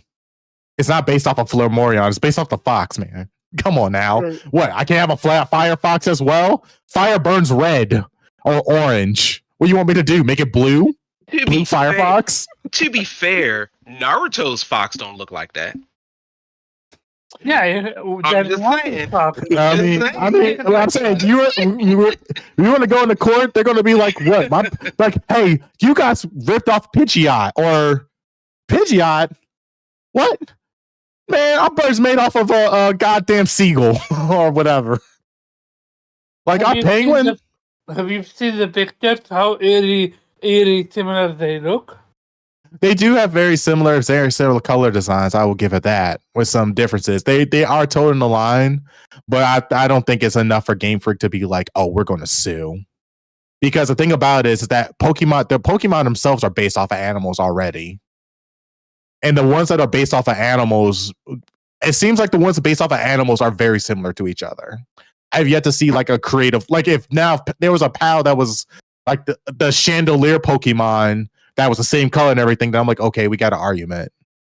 I think I found well, there might be a couple, but I found one that is, I think, like they knew exactly just how to toe the line close enough that was like, this is very clearly another Pokemon, but they were like, no, what if we made it a horse instead of just on two legs? Yeah, Okay. yeah. Someone was talking about that one. Yeah.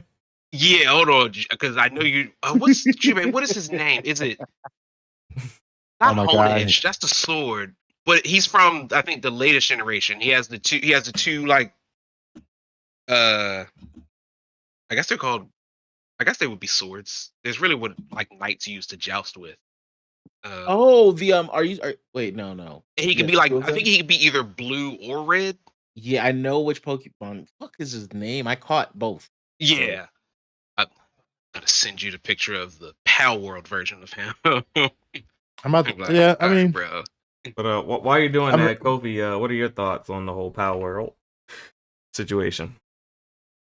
I'll be real honest. I have only really seen all of the negativity and the salt of huge Pokemon fans that I guess are seeing people say, "Oh, Palworld's gonna take over. Pokemon's gonna catch it out."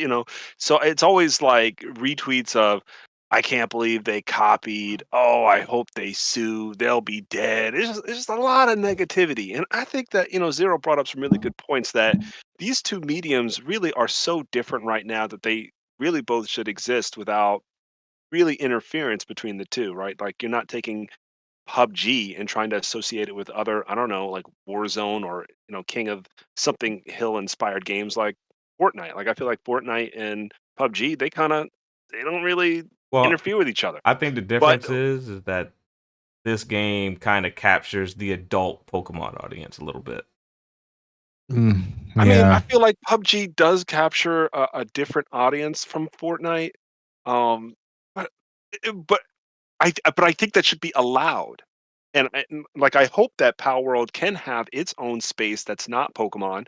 And I think we were kind of talking about whether Palworld will survive the next 6 months or be forgotten in 2025. I felt like Fortnite first got. You guys can still hear me? Yeah, you're good. Okay. Yeah. You're good. Okay, I thought I heard something. You probably just heard. Yeah, I'm sharing my Palworld. I share my current Palworld.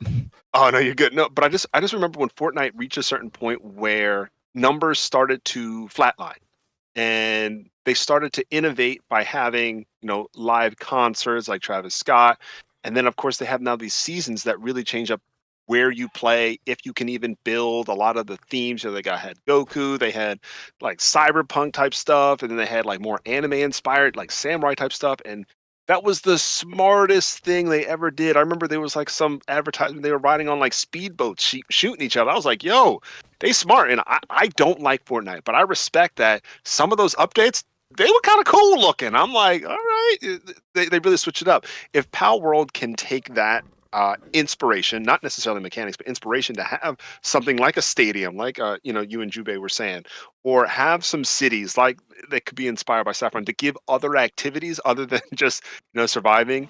It could have some interesting legs, and I would definitely try it.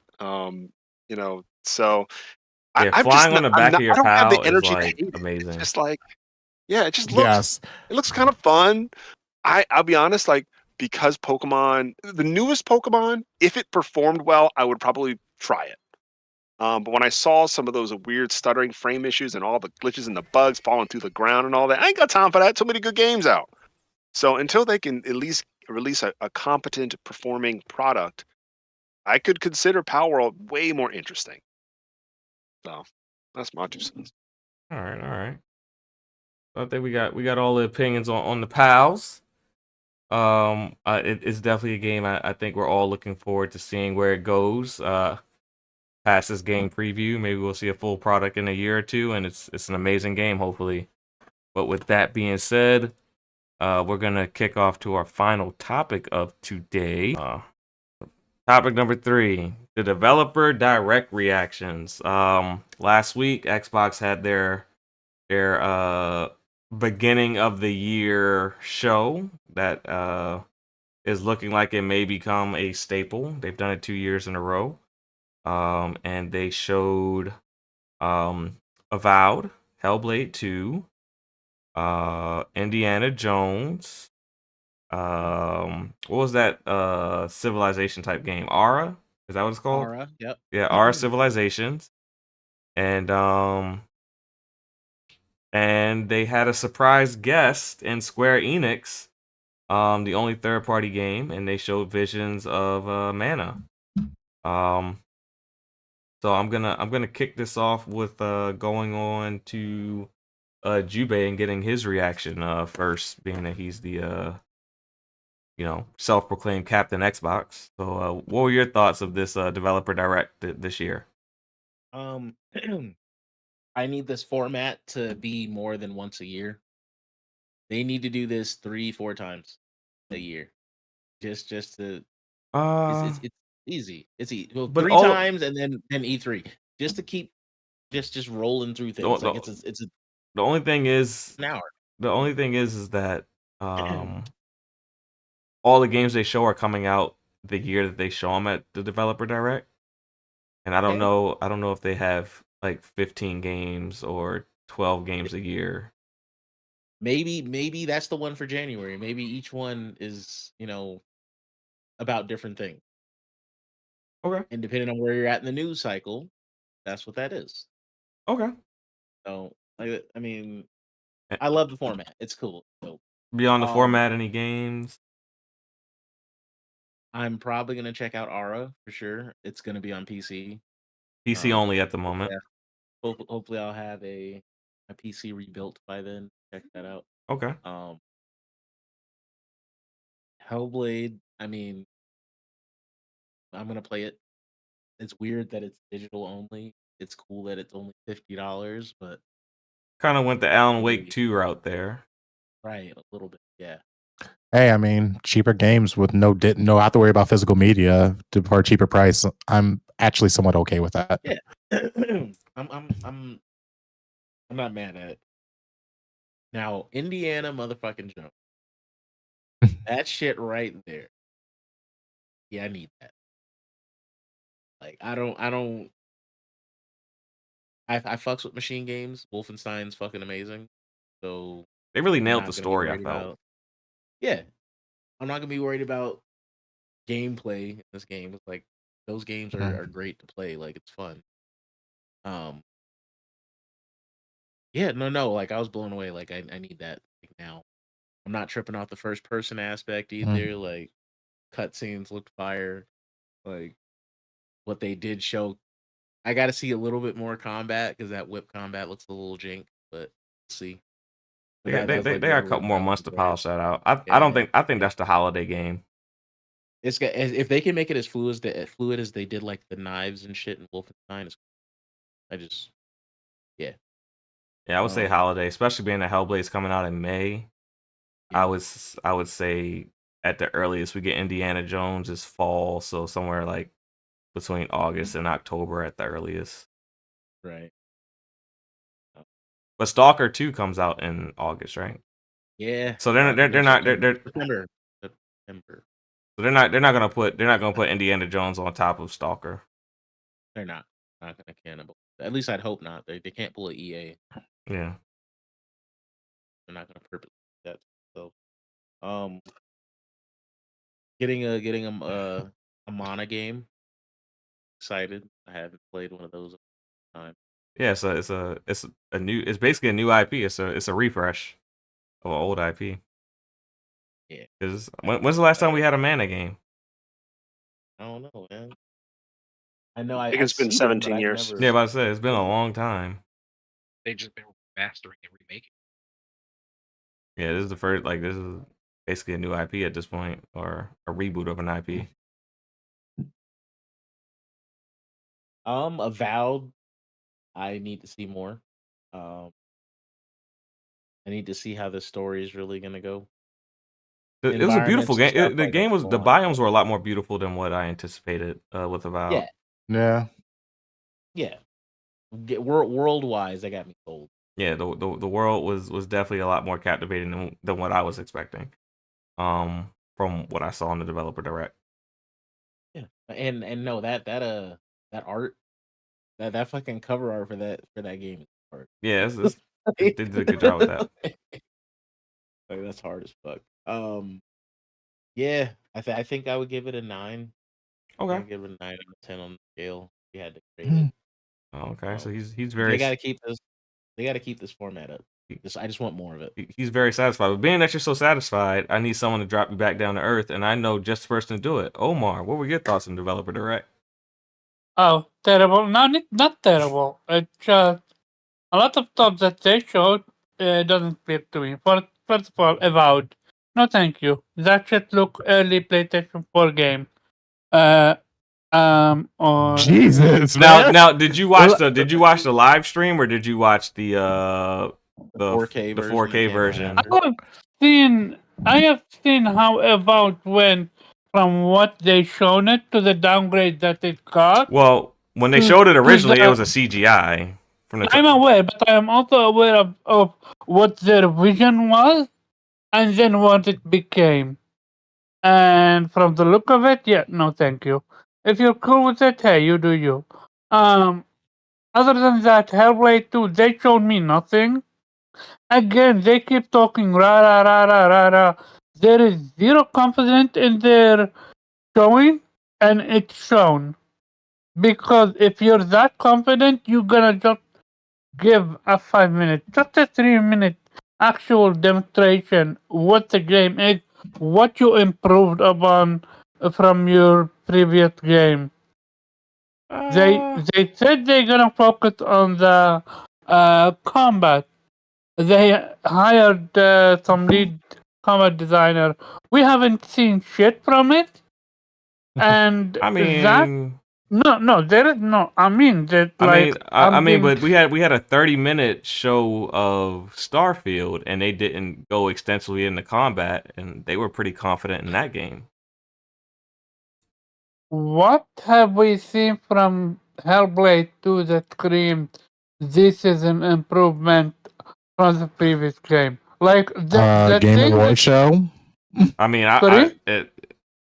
it's the best looking game on a console we've seen. but to date. Hellblade 1 was an amazing looking game, so that's not it. It's still an improvement. It doesn't look like a PS4 game anymore. It's literally like visually, from a visual perspective, it's definitely the best looking game. It looks next gen. We've seen to this point.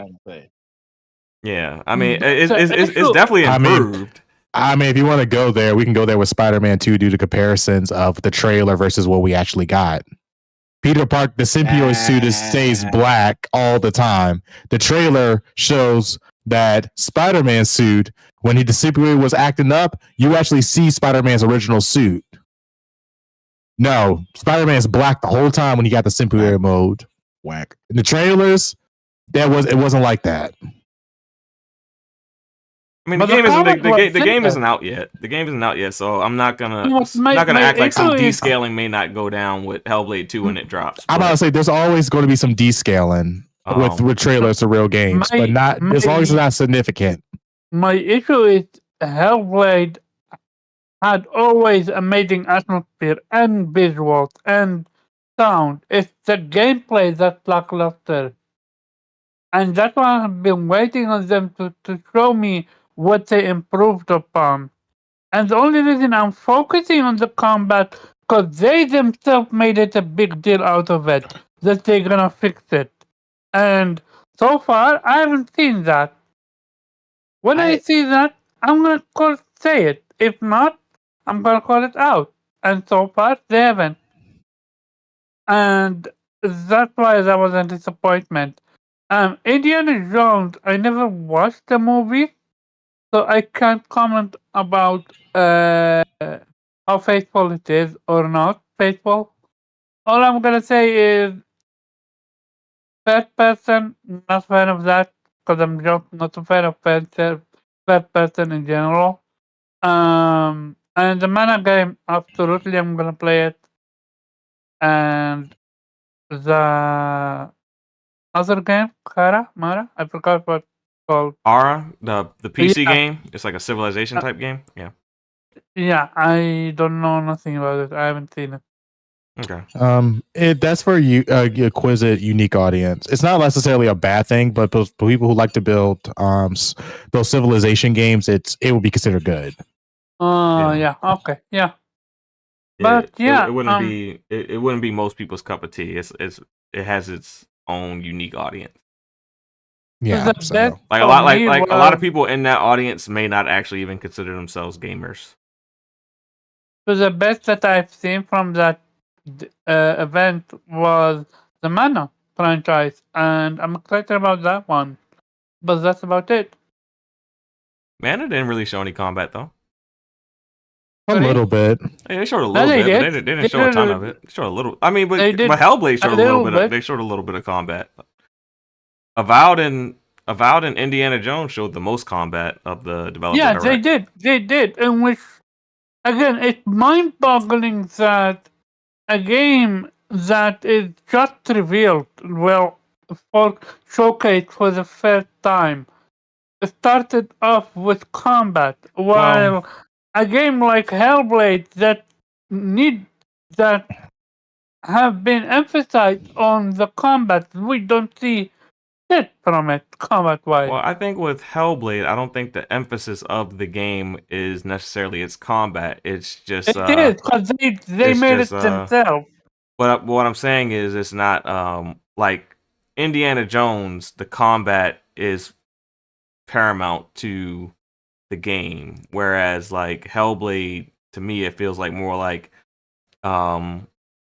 the combat is more complementary to the game, just to kind of get you through the story. It's not the main focus of the game. You know what I'm saying? Like, I see what you're saying. Like every game, that the combat isn't necessarily the draw of the game. It's not necessarily the reason that you're pushing people or marketing people to play it per se. Ninja Theory had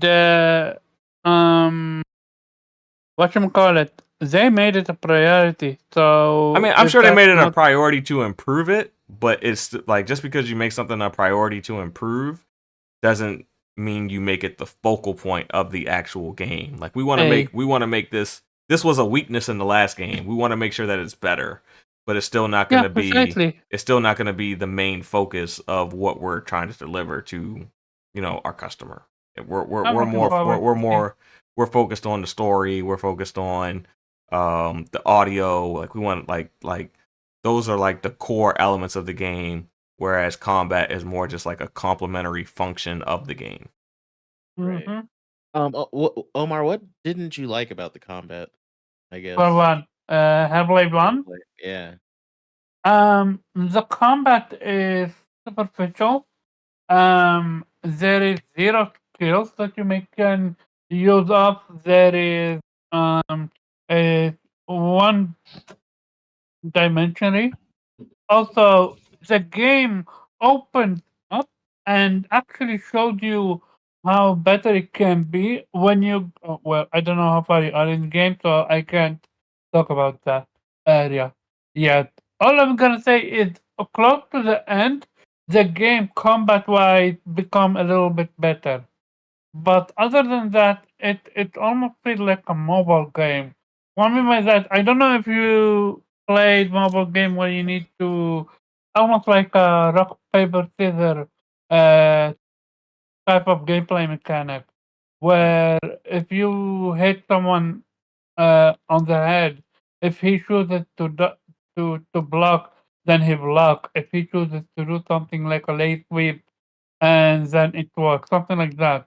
Like that's how it felt for me, combat wise, Hellblade. It Okay. never improved until close to the end. And that's about it. That's why I've been dying, especially after Microsoft buying them. I've been dying to see did what are they gonna improve combat wise. And because real talk, if they improve on the combat, you bet your money that I'm gonna play that game. 'Cause I love gaming in general. Okay, and that's fair.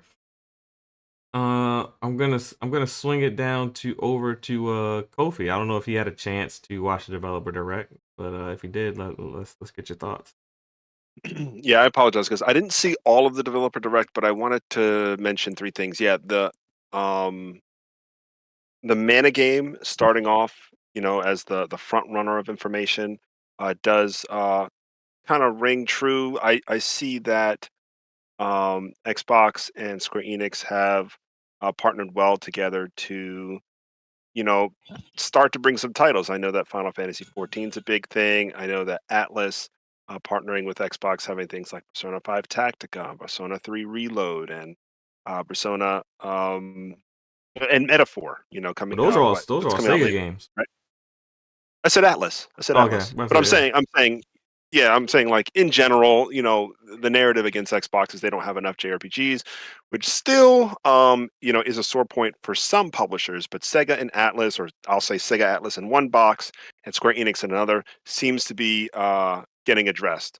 Um, I guess staying in the JRPG space, I think uh, while Sega and Atlas and Square Enix is nice, I'm curious who else they might consider, advertising for. I think that level 5 would still be like a huge opportunity for them. Long, long ago, they may have had, a great opening relationship with the old MMO, like 4 gens back. I think that there should still be something there because level 5 is about to go on like a rampage. They're releasing like 5 games, right? They got like the Professor Layton and they got the Inuzama 11 and they've got what's the RPG called? RPG that I had, Decapolice, and then they got Megata Musashi. There's just tons of RPGs, and it's like I know that Ryuga Gotoku and Persona is great, and of course, yes, Final Fantasy is great. Okay, I'll throw in Dragon Quest. Much respect for Dragon Quest. Oh, well, they also got Sandland, right? Sandland's also coming. So Mhm. the Square Enix titles and the Sega titles are good, but like, all right, like, yeah, I don't know. I just feel like they got to branch out and Well, try something l- else l- as well. let me ask you this, Kofi. Uh-huh. Don't you believe in in some way that if you attract the bigger JRPG audience, that leads to the smaller JRPGs also coming to the platform? Maybe. Because like um like I think because I do think one of the reasons that they have a goal of acquiring a Japanese studio is to, once they start getting big Japanese games on their platform, smaller Japanese games will want to be there as well to capitalize on the market that Xbox is creating for them to sell games there. So I think getting the bigger games, that's the first step to attract the smaller games because now you have a market for them to sell in. I technically don't disagree with that philosophy. I think Because if they get when the I s- smaller, if they get the smaller ones first, no one's gonna care about them, like except you. I think when I look at the market for people, I guess, who play games in the JRPG community, the one reason they won't use Xbox as their primary place is every other game that they might be excited about just isn't there. Yeah, I And agree. I'm waiting to see some commitment. Like, for example, Koei Tecmo's Atelier series. There just are no recent titles on Xbox at all. Yeah. And so I feel like when a gamer is jumping into that market, they like to have like oh, like can I get Octopath Traveler 2? Like it's not there. Which Or is a Square game. That's yeah, what I'm saying. If you get the big dogs on board first, if you get Atlas and Square but on board first, so, and then but eventually I'm everyone saying like else falls in line. but I'm saying Eventually. like so I see where you're coming from, but I think like part of the reason why I see like sometimes there's gaps is let's say they bought an Xbox, they love the Xbox ecosystem, but they also like JRPGs. They want to gravitate towards that, like Bloody, right? My buddy Bloody. Yeah. He'll pick up Octopath Traveler 1 on Xbox, but then he's stuck tweeting at Square Enix for a year and a half, just trying to get news of Octopath Traveler 2 on Xbox. Well, I'm sure And these all that is weird- coming. That's why they're building that relationship. That's what I'm saying. You get Square but on board, you coming get is both a of those rolling- games. But coming is a rolling experience. There are plenty of other titles that will start and die and other series, and eventually I just have a PC too, or you have something else to supplement that. And while Okay. other gamers, they don't do that. They'll just buy a Switch, and a Switch will give them 80% of what they're looking like. They can't get Tales of Arise, right? They can't get Star Ocean on Switch, but I'm there's not such a great vast library there. And Xbox has to be a little more consistent. It's just they're getting there. I'm not but there's arguing too with many you. I'm just kind of Yeah. saying like this event wasn't the place to announce that all those games were coming to the Xbox platform. No, but all I'm saying is that in the last few years, 2 publishers have been tent poles. That is great. I'm looking towards the future to see what else are they going to add. Like, will KT finally release something on Xbox? Will we see an Atelier game on Xbox ever again? Will Level 5 do anything in their next 5 titles on Xbox? So I know that Square Enix, rumors of acquisition, and Sega rumors, like we know that there's going to be fairly good consistency with those new titles, especially Metaphor. Like respect for Metaphor, it's a brand new IP from Atlas. Looks and great. I That one hope- looks amazing. yeah, the music is awesome, and I don't Yeah. usually get excited about music, but like when the music plays, I'm like, there's that one thing that goes dun dun dun dun dun. Yeah. Dun, I mean- dun, dun, dun. I mean, oh the- shit! But But anyway. Metaphor is like the game that they got like the A-list of the A-list to make it. Like they got the Avengers to come and the Avengers Yeah. of developers to come together and make a game. So I am interested to see what that one ends up being. Yeah. So yeah, definitely excited for that. So anyway, moving on. Moving in before this developer direct. I was really excited about Indiana Jones, and I was kind of lukewarm to cold on Avowed. When I saw the first person combat, I was like, I just don't know. It looks nice because of the dark. And I left the developer direct after watching at least the parts that I watched low on Indiana Jones and kind of up on Avowed. Okay. I think I actually like Avowed. I would probably consider getting Avowed, even though I know at least. Well, you're a big Pillars of Eternity fan, right? Actually, not so much. I'm not a big Okay. Pillars of Eternity fan. I know you've talked about it a lot. That's why I wasn't sure. Yeah, I do like it.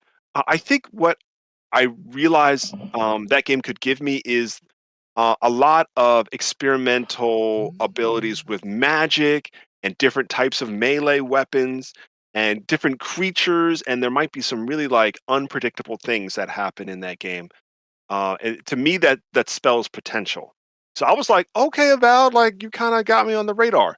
And then when I saw Indiana Jones being first person, I feel like I don't know, some of the potential elements that can be taken advantage of in a third person perspective can be limited when it's first person. Now I know these are the same guys that did what's it called? It's like the a one first. duality- It's like a first/third person. Like it switches between based on the scenarios. Yeah. But me personally, I wasn't quite a fan of that either. Like I would Yeah, have like, preferred when it to be when I third person myself. all the gameplay. Yeah, like when I saw the gameplay, it'll probably obviously it doesn't look amazing. That's fine. I'm more looking for like really sharp gameplay mechanics that get me excited. And I know these are the same guys that did Dishonored, right? These are Dishonored guys? No, that's Arcane Leon. That's the ones that are making Blade. Okay. Then I may not be familiar with this. This is this Machine team. Games. So they've done like Machine. Wolfenstein. Oh, okay, yeah. So we know that they can contain chaos all within, the first person perspective and have it very entertaining, and feel epic. But when I watched the gameplay of Indiana Jones, it felt a little bit too on rails in this demonstration. It was like when I'm engaging with one enemy, I felt like nothing else interactive could happen. While, when I'm playing like Laura Croft, I feel like you can be like engaging with environments. Things are crumbling around you. You might be receiving gunfire. You might be, meleeing 2 or 3 people and then switching to gunfire. Spinning, diving, rolling. And I feel like when you're in first person perspective, some of those things are limited. Obviously, like there are first person games that have done this well. I think of like Mirror's Edge has done like moving quickly, and I think what Dying Light has done really well with like lots of zombies chasing after you. But I don't know if that, when I see, Indiana like turn and engage with the enemy, it is kind of almost looked like it was on rails. Like there was nothing else interesting going to happen while I'm fighting this one guy. Nobody's going to like try to grab me from behind, or there might not be any snipers because I feel like it would be too much going on for you to be in first Yeah, person if and a someone sniper's grabs you from behind behind, that's gonna be so you. disorienting from a first person. Yeah, you're gonna be like, and so like to me, Indiana Jones, I guess I think of or Uncharted. I think of like these grandiose moments where like you're climbing a tower, there's rocks flying through, and you're like, what's going on? There's dust, but you can kind of absorb everything because of the perspective. And when you zoom into Indiana Jones, he was like, here I am going up a ladder, and I'm like, that's not the experience I want. I want a movie set. I want buildings burning. They do have the movie sets. That's what I'm saying. It's a combination, so we got to see how it plays out.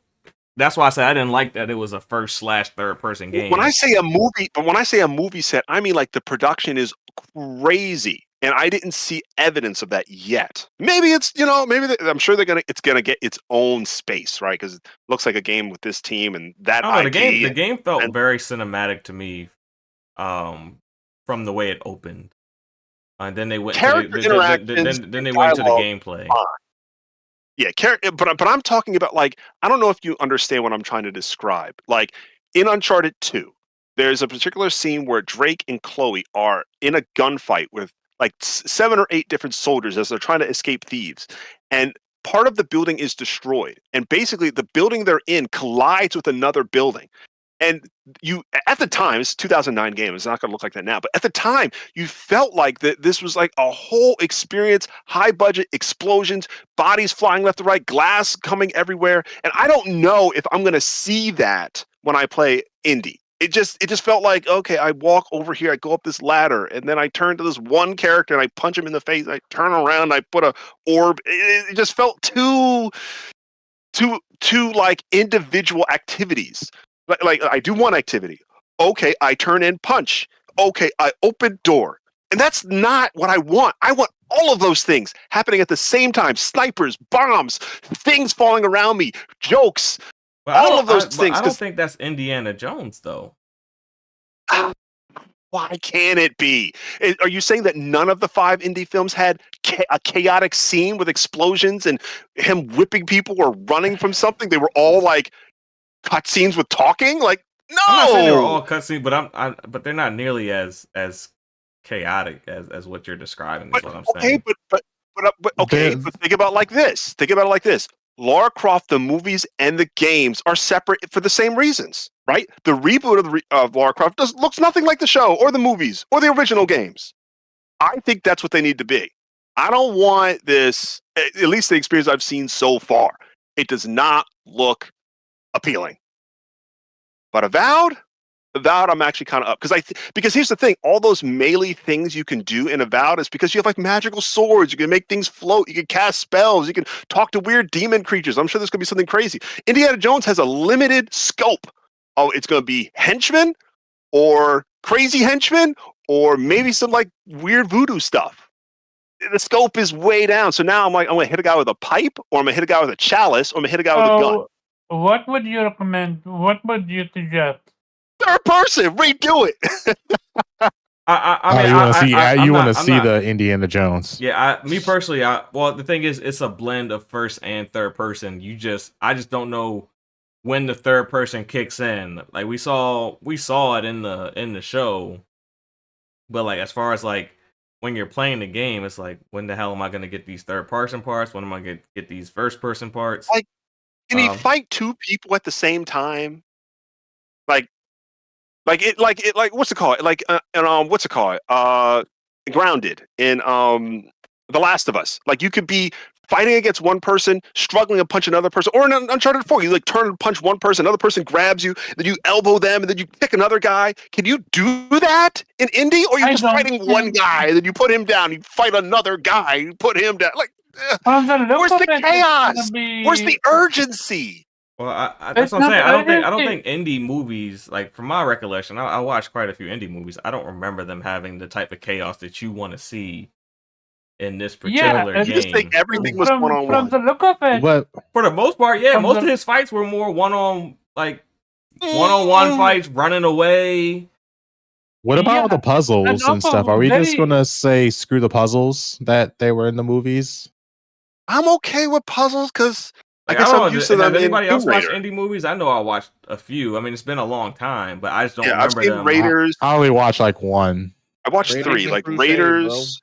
I've actually Raiders just and watched all Crusade. of them fairly recently. Yeah, Really? they're not really that type of movie where he's like fighting like 5 or 6 guys at once. I mean, you might have like some parts where he's like ducking under cover because he's under a lot of fire. But I mean, Crystal Skull Indiana Jones movies is just very how do I say this? Slow pace. I mean, the over the top action back then was a lot different than what we consider over the top action. I'm talking about Crystal Skull. Crystal Skull's like 10 years old, or okay, so 15 years old. Indiana Jones. They're not trying to replicate no damn Crystal Skull. They're trying to go back to the golden ages of Indiana Jones. Indiana Jones is clearly not Uncharted. Like you can see it. It almost feels like Indiana Jones is all about reaching the destination, then the destination itself. With Uncharted, you're climbing, you're doing all that jazz, but with Indiana Jones, it's gonna be way more sneakful or picking and choosing your battle. There is Indiana Jones. It doesn't seem to be like Nathan Drake, from what I've seen so far. Maybe I'm wrong. No, he's not. And part of that, like a big portion, I would say, of Indiana Jones is like action pieces, quote unquote. There's one very good one, I believe, in the opening of Kingdom of the Crystal Skull, where they're riding through Area 51, and it's a big shootout. He's punching people. You see things back and forth, but a lot of his are situational fights, where two people are both equally in danger, not just from each other, but from something happening. So there's the famous fight, I think, in Raiders. His father. Raiders, where there's the airplane, and so they're fighting around a moving airplane sort of propeller, which either one of them can get hit by, and so you have to deal with that. And Crystal Skull, there's the ant fight where like they're just surrounded by these sentient man-eating ants, and it's just two people surrounded by them trying their best to knock each other down into the ants. It's not, he doesn't have things as big as like falling out of an airplane, like Uncharted. But part of that is because I think that's, like Farrell said, that's never really been who Indiana Jones is as a character or franchise, or what he's supposed to represent. I think the idea is like he is a pulp hero. Doc Samson, all these people who, by his very nature, he's an archaeologist. He's not like he can fight and shoot guns and like have a whip, but he's a scholar by his very nature. And so all he does is just sort of take things from where they're supposed to be and move them to where he thinks they should be, mostly in museums for the most part. But this is a series that has a man who pulls your heart out. This is a series that ends with just aliens. A series that ends with the bad guys getting exactly what they want, but dying anyway because they opened an Ark of the Covenant. Like, I don't know if this is going to be a series where you knock over two buildings and Indiana Jones is whipping his way across, the plane. I think, like, if you can remember, Kofi, anybody remembers, like, it's the difference to say, if there are two of them, between The Mummy like the Brendan Fraser mummy, and then the modern day Tom Cruise mummy, where Tom Cruise is all action, running, guns a blazing. Brendan Fraser is I'm fighting mummies. And like that's just about as far as we get here with it. It's set in the 20s. This Indiana Jones with Nazis, so it's set somewhere around World War II, I'm assuming. I'm not sure. I'll save more on it to when I talk about it. But like I just think the movie, it seems like the movie is going for the true Indiana Jones vibe, which is going to be a bit more distinct or a bit more different than Uncharted. Yeah. Roger. I mean, I can definitely accept that the scale of the combat will be smaller. And the puzzles are fine. Like I actually like puzzles a lot in these kind of games. I think I just need to see more interesting interactivity with enemies overall. For example, let's say that there aren't that many enemies to fight. Yeah. The way they showed the traversal, it was like, I don't know, it just felt too simple. And when I think of something like Avowed, I'm thinking Avowed has all this potential because of all the different things I could do to an enemy. At least that's what in my head I'm saying. Cast fire, cast ice, use earth, all these crazy things. And then Indiana Jones is going to be like whip, gun, sword, pistol whip, rock. And it's just not interesting. It's just not interesting. But we'll see. Yeah, I feel like Avowed, Indy, and what else did they show? Avowed, Indy. What was the third game they showed? Oh, just Avowed and Indy, because the other one's a PC game, the Aura. Those are two games. Well, Hellblade. Yeah, but Hellblade's coming out in May. The other two, Avowed and Indy, don't have release dates yet, so I think those are two games that you're gonna see at their main showcase. In the summer. I thought Valve said fall of 2024. Yeah, but it didn't have a concrete release date, so I'm thinking that you're still gonna see those two games again at the main summer showcase, and you'll probably get a bit more gameplay than you got in date in the showcase and the developer direct last week. With that said, I am going to bounce it down to Zero, the newest member of the Xbox team. What were your thoughts on Developer Direct? I thought it was kind of cool. Oddly enough, I'm like, I guess the opposite of Kofi. When it came to some of the games, Visions of Mana seems cool. I kind of have to wait and see what it's going to, how well it's going to be. Not all Mana games are created equal. So it could be one of the better ones. It could be one of the mediocre ones. We'll find out. I'm very excited about Aura. That's my type of game. Love Civ builders. So I'm excited to see how far it goes. I like that it sort of dives a bit deeper into sort of the city aspects of it all, what they look like and how they interact and all that type of things. I'd be curious to see how it differs from Civilization. It looks very pretty. The cities look phenomenal.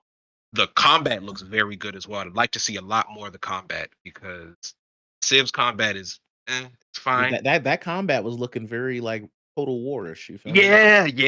So I'm like, man, that's interesting. Like, give me it. That would be really fun if I could really kind of dive deeper into combat when doing that.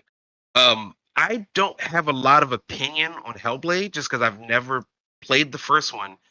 I think I always forget what this game is, and I will ask once again.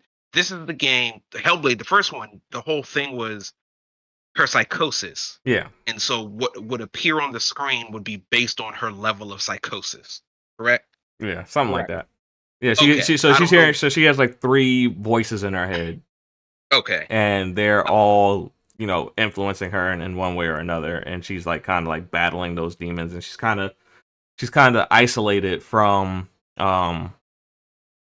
Civilization, basically. Like no one, like she's like, no one accepts her. So like in the second one that we've seen into this point, she's actually started to be accepted by like some of the local villagers more. So like we've seen her interact with them more than we saw in the first video game. I got it. Yeah, because there's just not that many people alive in the first video. Yeah. At least the third. But the ones that are alive don't rock with her at all. They think she's crazy. Gotcha. Yeah, I don't know why I keep attributing the psychosis thing to something else. Isn't there a game that's like fear based, where like the more scared you get, the more things show up on screen, like it alters your Amnesia? experience? Is that it? There was a game on a GameCube that was like that. But I forgot the name of it. It was a horror game. Yeah, I think I keep conflating the two, and I know they're not the same, but that's why I always forget about Hellblade. So I really have no opinion on it outside of like I do like the psychosis thing, so I definitely hope they kept that. But otherwise, I just never played it, so I don't know. I've never even watched people play it. Like I've never seen a playthrough of it. Yeah, that's what I was saying to Omar. I don't think the combat is a core element because it's more of like the internal battle that she's having with herself. That's really like the core. Yeah, which I think is neat. Like that's a neat thing to like present. Not every game has to be solved with throwing an axe or a bullet or a sword into somebody. Right. And the enemies are kind of like in a way of like you kind of like clearing the fog in your own head. Yeah, like I think conceptually that sounds interesting. Of course, as a brand new Xbox person, I can play Hellblade, figure it out for myself. But coming down to the last two, this is where I had a complete opposite for Kofi. I was very excited for Avowed because in my head, Avowed was the precursor to either Hexen or Heretic, which are old Doom games, if you will, but that focused more on magic than guns. And I was like, okay, we put Avowed out. This will be like the spiritual successor to these Hexen and Heretic. It does not seem to look like that. I also did not know it was set in the Pillars of Eternity universe. If I knew that, I probably would have adjusted my expectations. But I understand that it's sort of an action role-playing game. It's like, oh, okay. I don't know if I'm just that excited for it. Sick-ass cover art, though. I gotta give them that. Like, Yeah. This cover art's fantastic. But it didn't stick out to me much at all. I'm sure like it seemed to be RPG elements that I was like, I don't know. I could probably get this at Baldur's Gate. It seems to be some action elements, and like I don't know, I could get this somewhere else. So it'll be interesting to see, but I wasn't sold on it. Conversely, Indiana Jones, when I heard about it, I was like, who in 2020 after cares that much about Indiana Jones? And this is even after the new movie Dial of Destiny. Yeah. I'm just like the children who are sort of the primary gamer age now, do they even know Indiana Jones? Do they watch the movies? It's not a thing. He hasn't been that big in public consciousness like say Star Wars. I don't even think there's a new movie coming out for Indy anytime No, soon. the new movie that was out, it wasn't received well. Yeah, Okay. it just came out and it was as far I've only saw bits and pieces of it. So they just did a new movie. Yeah, Dial of Destiny came out like either last year or the year before. It was Okay. 2023 or 2022. But I'm like, it's indie. Like I love Indiana Jones, but like, guys, he hasn't really been that popping since the 80s. When I saw the trailer, I completely had a turnaround for it. I was like, this looks interesting. This looks like Indiana Jones, and I like Indiana Jones. The combat did look a little wonky, but like Juve said, it's early, so that's not a problem. They can fix that as time goes on. But what I enjoy about it is that it feels to be very much a set in its time. Are these the same guys who made Wolfenstein? Yes. Yeah. Yes, And I'm currently playing Wolfenstein for the first time. And I really enjoy this game. The New Order. Yeah. Yeah. Okay. Yeah. Well, what's the first one? No, I'm doing New Order. Yeah. That'd be the first. Yeah. And I'm really enjoying this game. That sort of this kind of alt retelling of World War II and everything that goes on in there, and the story that they're telling, and sort of gameplay mechanics and the interesting characters that are involved in it. And I think that the New Order could make an excellent movie. When I look at Indiana Jones, I get the same feelings from the Wolfenstein game. And I think it captures indie very well. It keeps the spirit of, I think, Indiana Jones fully throughout the game. And it's, where Kofi is sort of like, I like more action pieces. To me, Indiana Jones has always been about these very smaller set pieces that are still actiony, but just very different.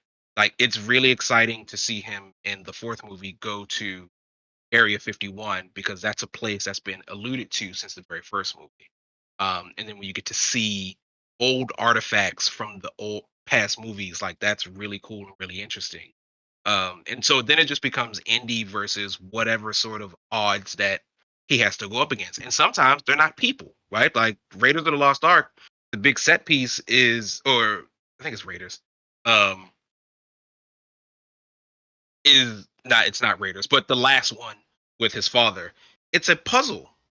Like, the entirety of the last set piece is him going from point A to point B to get the Holy Grail for his father and for the evil Nazis. And it's not a big shootout. It's not a big punch moment. It is him figuring out how to get from A to B by solving these puzzles, by figuring out that Jehovah is spelled with a J, by a pious man takes a leap of faith, all these type of things, or, inevitably picking the cup of a carpenter and not the cup of King of Kings. So it's that type of stuff that really made me interested in the Indiana Jones games, where I had absolutely no interest before. So I'm excited to see what they do. I think what really has to click is the story that they're telling. Crystal Skull is weak because the aliens are kind of shaky. Indiana Jones always dealt with mystical things, but it felt a little off to me personally. So I think you have to provide unique set pieces. And I don't know what those unique set pieces are, but I think this game is going to live or die on that. The sort of flashbang, exciting moments that happen with Indiana Jones that always aren't about a big gunfight, but like can be and should be memorable. Yeah. I think we got everyone's opinions outside of Nappy. Nappy's the only one who has the monster PC that's gonna get to play all these games day one. So what are your thoughts on Developer Direct? Yes. Overall, like I actually catch snippets. I broke it up into like 3 parts. So like I watched a little bit at work, a little bit on the way home, and a little bit the rest of when I was actually at home. Visions of Mana is the one game that I was like, oh, okay, cool. I'm actually going to play that. Valve looked very good. I was very intrigued into the world. Hellblade 2. I don't know much about Hellblade. I barely played. I got Hellblade 1 for like $2 on Steam. So I'm gonna just dive in and just come up with my own thoughts based off of the first one to see what you guys were talking about. The Indiana Jones. I'm gonna be honest. I really wasn't interested in Indiana Jones as a kid. I watched a movie. It wasn't like I picked the movie to watch it. It was kind of like it was just playing, so I just watched it. Yeah, I know I watched the old ones, like 3 of them. I haven't watched it since like the 90s.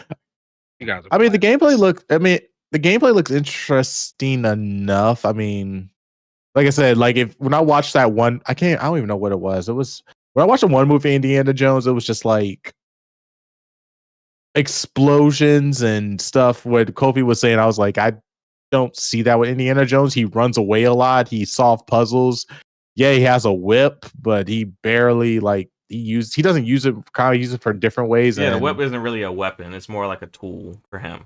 Yeah, it was like a tool. It's like he ain't whipping people, and he's like most of the time the fights were like the choreography was like it was like one of those orders you could tell like the type thing. So I do understand why Kofi was like brought up the Tomb Raider series, because they want to make it his own separate storyline with his own separate IP to make it like more action packed. It would probably grasp the attention of the newer audience, especially since it's a video game. So video games interactive. You want to keep them entertained, and if it was just like the movies, I don't see it. People would care about it. So I understand what Kofi is saying. Like he wants to see like the cool guys don't look at explosions and using your whip to like jump over this maze while you drop kick this other person. Yeah, but Indy while was you never running that for guy, your life. though. That's what I'm saying. He wasn't like that. So, but overall, like y'all want Indy to be y'all want like a combination of Indiana Jones and Mike Larry or something. I mean, Nobody know what Indiana Jones is because he's not been known for so long. I mean, like I said, Well, yeah, I mean, I know what Indiana Jones is. I've seen like quite a few because movies. you're a fan. I won't say I'm a Yeah, I fan. mean- I've seen quite a few movies, but I just know he's not that type of like he gets into fist fights. He don't really kill people like in the movies. Like they do like little. He might fire a gun, but you never see like somebody really get shot and like die or like it's just not Really, the type of. because the way I know Indiana Jones is from that moment where he where he gets challenged by a dude with a sword, and he shoots him with a gun and calls it a They day. just shoots me and walks off. Yeah. Yeah. But I mean, like, Yeah. but He's those killing folks. those moments throughout the movies are rare. Like he's like Yeah, he's not gunning down people in mass. Yeah. Like Yeah, he's not. Drake. Yeah.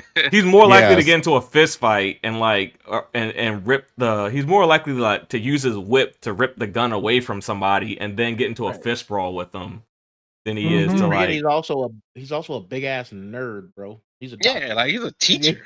He got a doctorate, bro.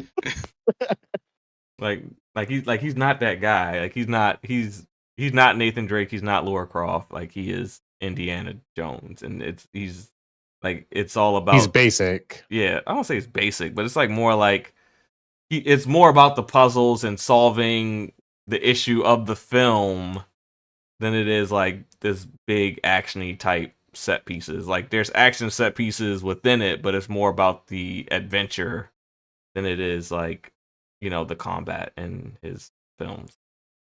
Can you guys imagine? What if they did like make it the way Kofi said it? Like you just get It wouldn't all be this crazy action. it wouldn't be Indiana Jones. It would be something else. It would Well, be the kids don't Uncharted. care. Yeah, It would be the kids don't Uncharted. care. The And then kids just everybody want to would be whip like, people. so Xbox just made an Uncharted game? That's dumb. It would be dumb because if you're gonna do that, why would you buy the Indiana Jones license? You could just make your own. Yeah, it would. Yeah, but I mean, hey, Gen Z and Gen Alpha, they don't care. That's true. I mean, they might not know who Indiana Jones is. Some of them probably don't know who Nathan Drake is. But I think if you make I think the story for Indiana Jones, what they showed at Developed Rec, I think it is compelling. And I think if you deliver a good game, I think you'll have people who end up being fans of, at least that version of Indiana Jones. Will they go back and watch the movies? Maybe some will, maybe some won't.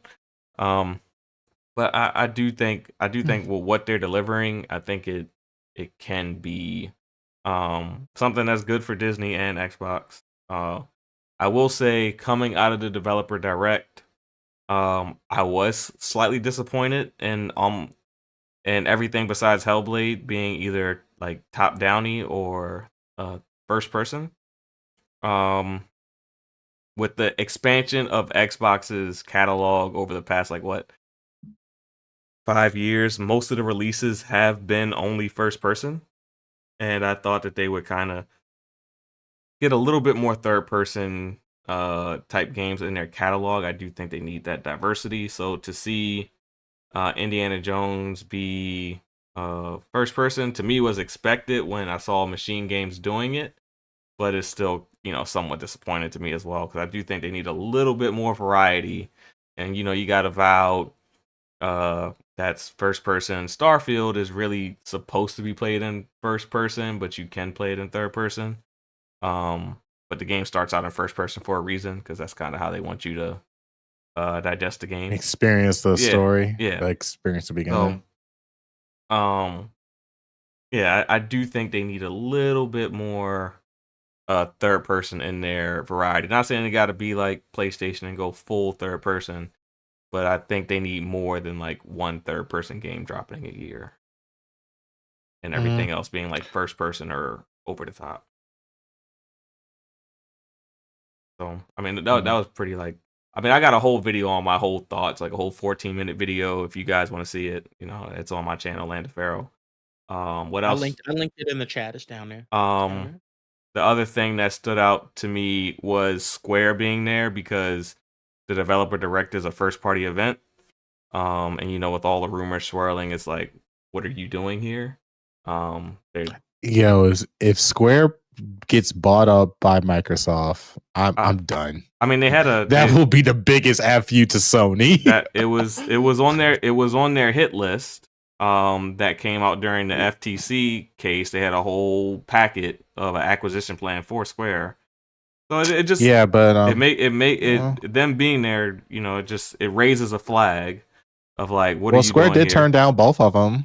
The Square did turn out both of them. So Sony and Microsoft. So I don't think they're going to do an exclusivity unless Microsoft just pull out some more money unless they make a deal. I don't think exclusivity is a priority from the publishers they purchase anymore. I think the exclusive catalog is big enough. I think if they purchased anyone else, it would be mainly for the live service stuff they have, for the mobile stuff they have. I'm sure they'll cherry pick one or two games and make them exclusive, but I don't think the exclusivity play is a thing anymore. I think they're just like, we have Xbox Game Studios, we have Bethesda. Those are our exclusive studios right now. I think anything else they purchase, it probably does. If the games are already multi-plat, they're staying multi-plat. That would be my guess.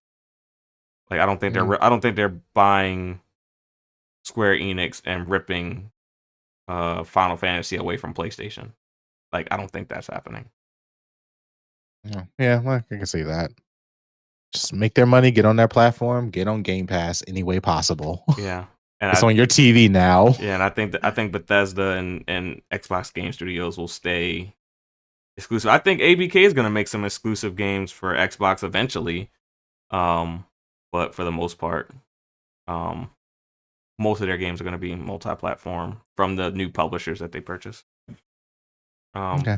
But it was interesting seeing them there. That was probably the most interesting thing. Like, why are you guys here? And then Indie looked good. Hellblade, I thought it looked good. I think they had a really good format. And I'm just interested to see what else they have throughout the year. I'm really interested to see what happens once this FTC stuff is over. I thought we were already supposed to have an announcement on what they're doing with the ABK stuff. Welcoming them to the family and having that same type of deal that they had with Bethesda when they acquired them. I was expecting the same type of show by now, but being that we haven't had it because they are still fighting the FTC apparently, and I think that's kind of why we're still waiting. So I mean, wait, I don't know. Man, screw it. Screw it. FTC. They're still fighting the FTC and Sony. Sony is still helping the FTC, so I think that's why we still haven't quite heard anything yet. Oh, that's it. 2024 elections are here, so we know what to do. So yeah, that was pretty much it. And with that being said, I can throw this timestamp on, and we can jump straight into those outros and be in bed before midnight. Let's see what we got here. Maybe except Omar. Omar is a whole different time zone. Yeah, it's probably like 5 a.m. for him. Sorry, Omar. Am I the only one? Did you forget that Nappy exists? Nappy's in my time zone. Nappy's right here in my time zone. He's right here with me. He's I'm in Maryland. I thought you were in the UK. No, I'm not in the UK. No, that was Dante. Yeah, I could hop on a bicycle and ride to Nappy's house most likely. Okay, I apologize then. Yeah, majority of this panel's on the East Coast, bro. Yeah, so everyone besides Jubei is on Eastern Standard Time, and y'all are the only two that aren't on Eastern Standard Time. So Jubei is behind us, so for him it's like 10 o'clock probably. I'm not looking at the clock right now. It's almost 9. It's almost 9:30. Yeah, so for him it's 9:30.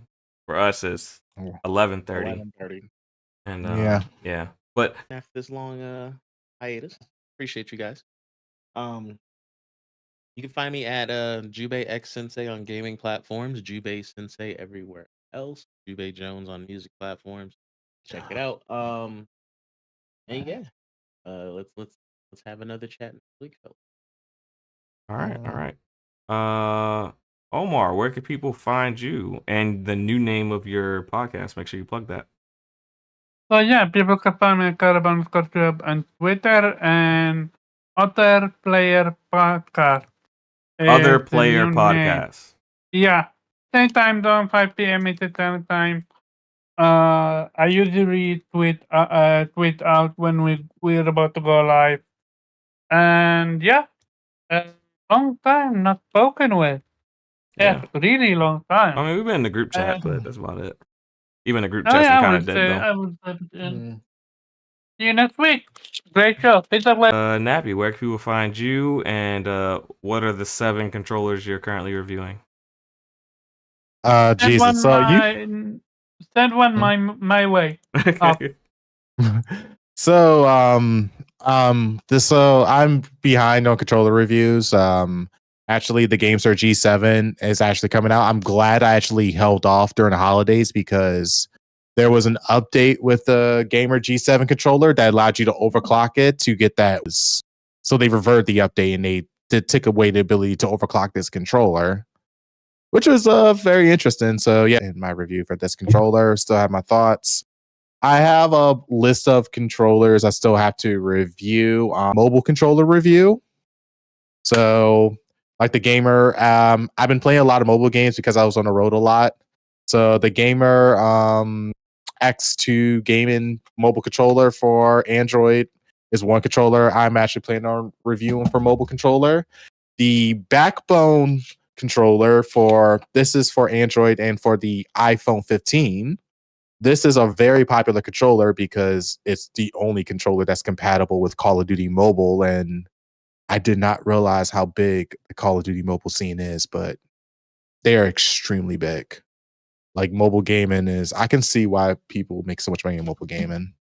And another mobile controller I'm going to dive into is the Razer Kishi 2 mobile controller. So this is the Xbox edition of the controller, has built-in rumble, basically all the Xbox One layouts and 2 programmable buttons. So I don't know what happened. I just became a mobile gamer somehow.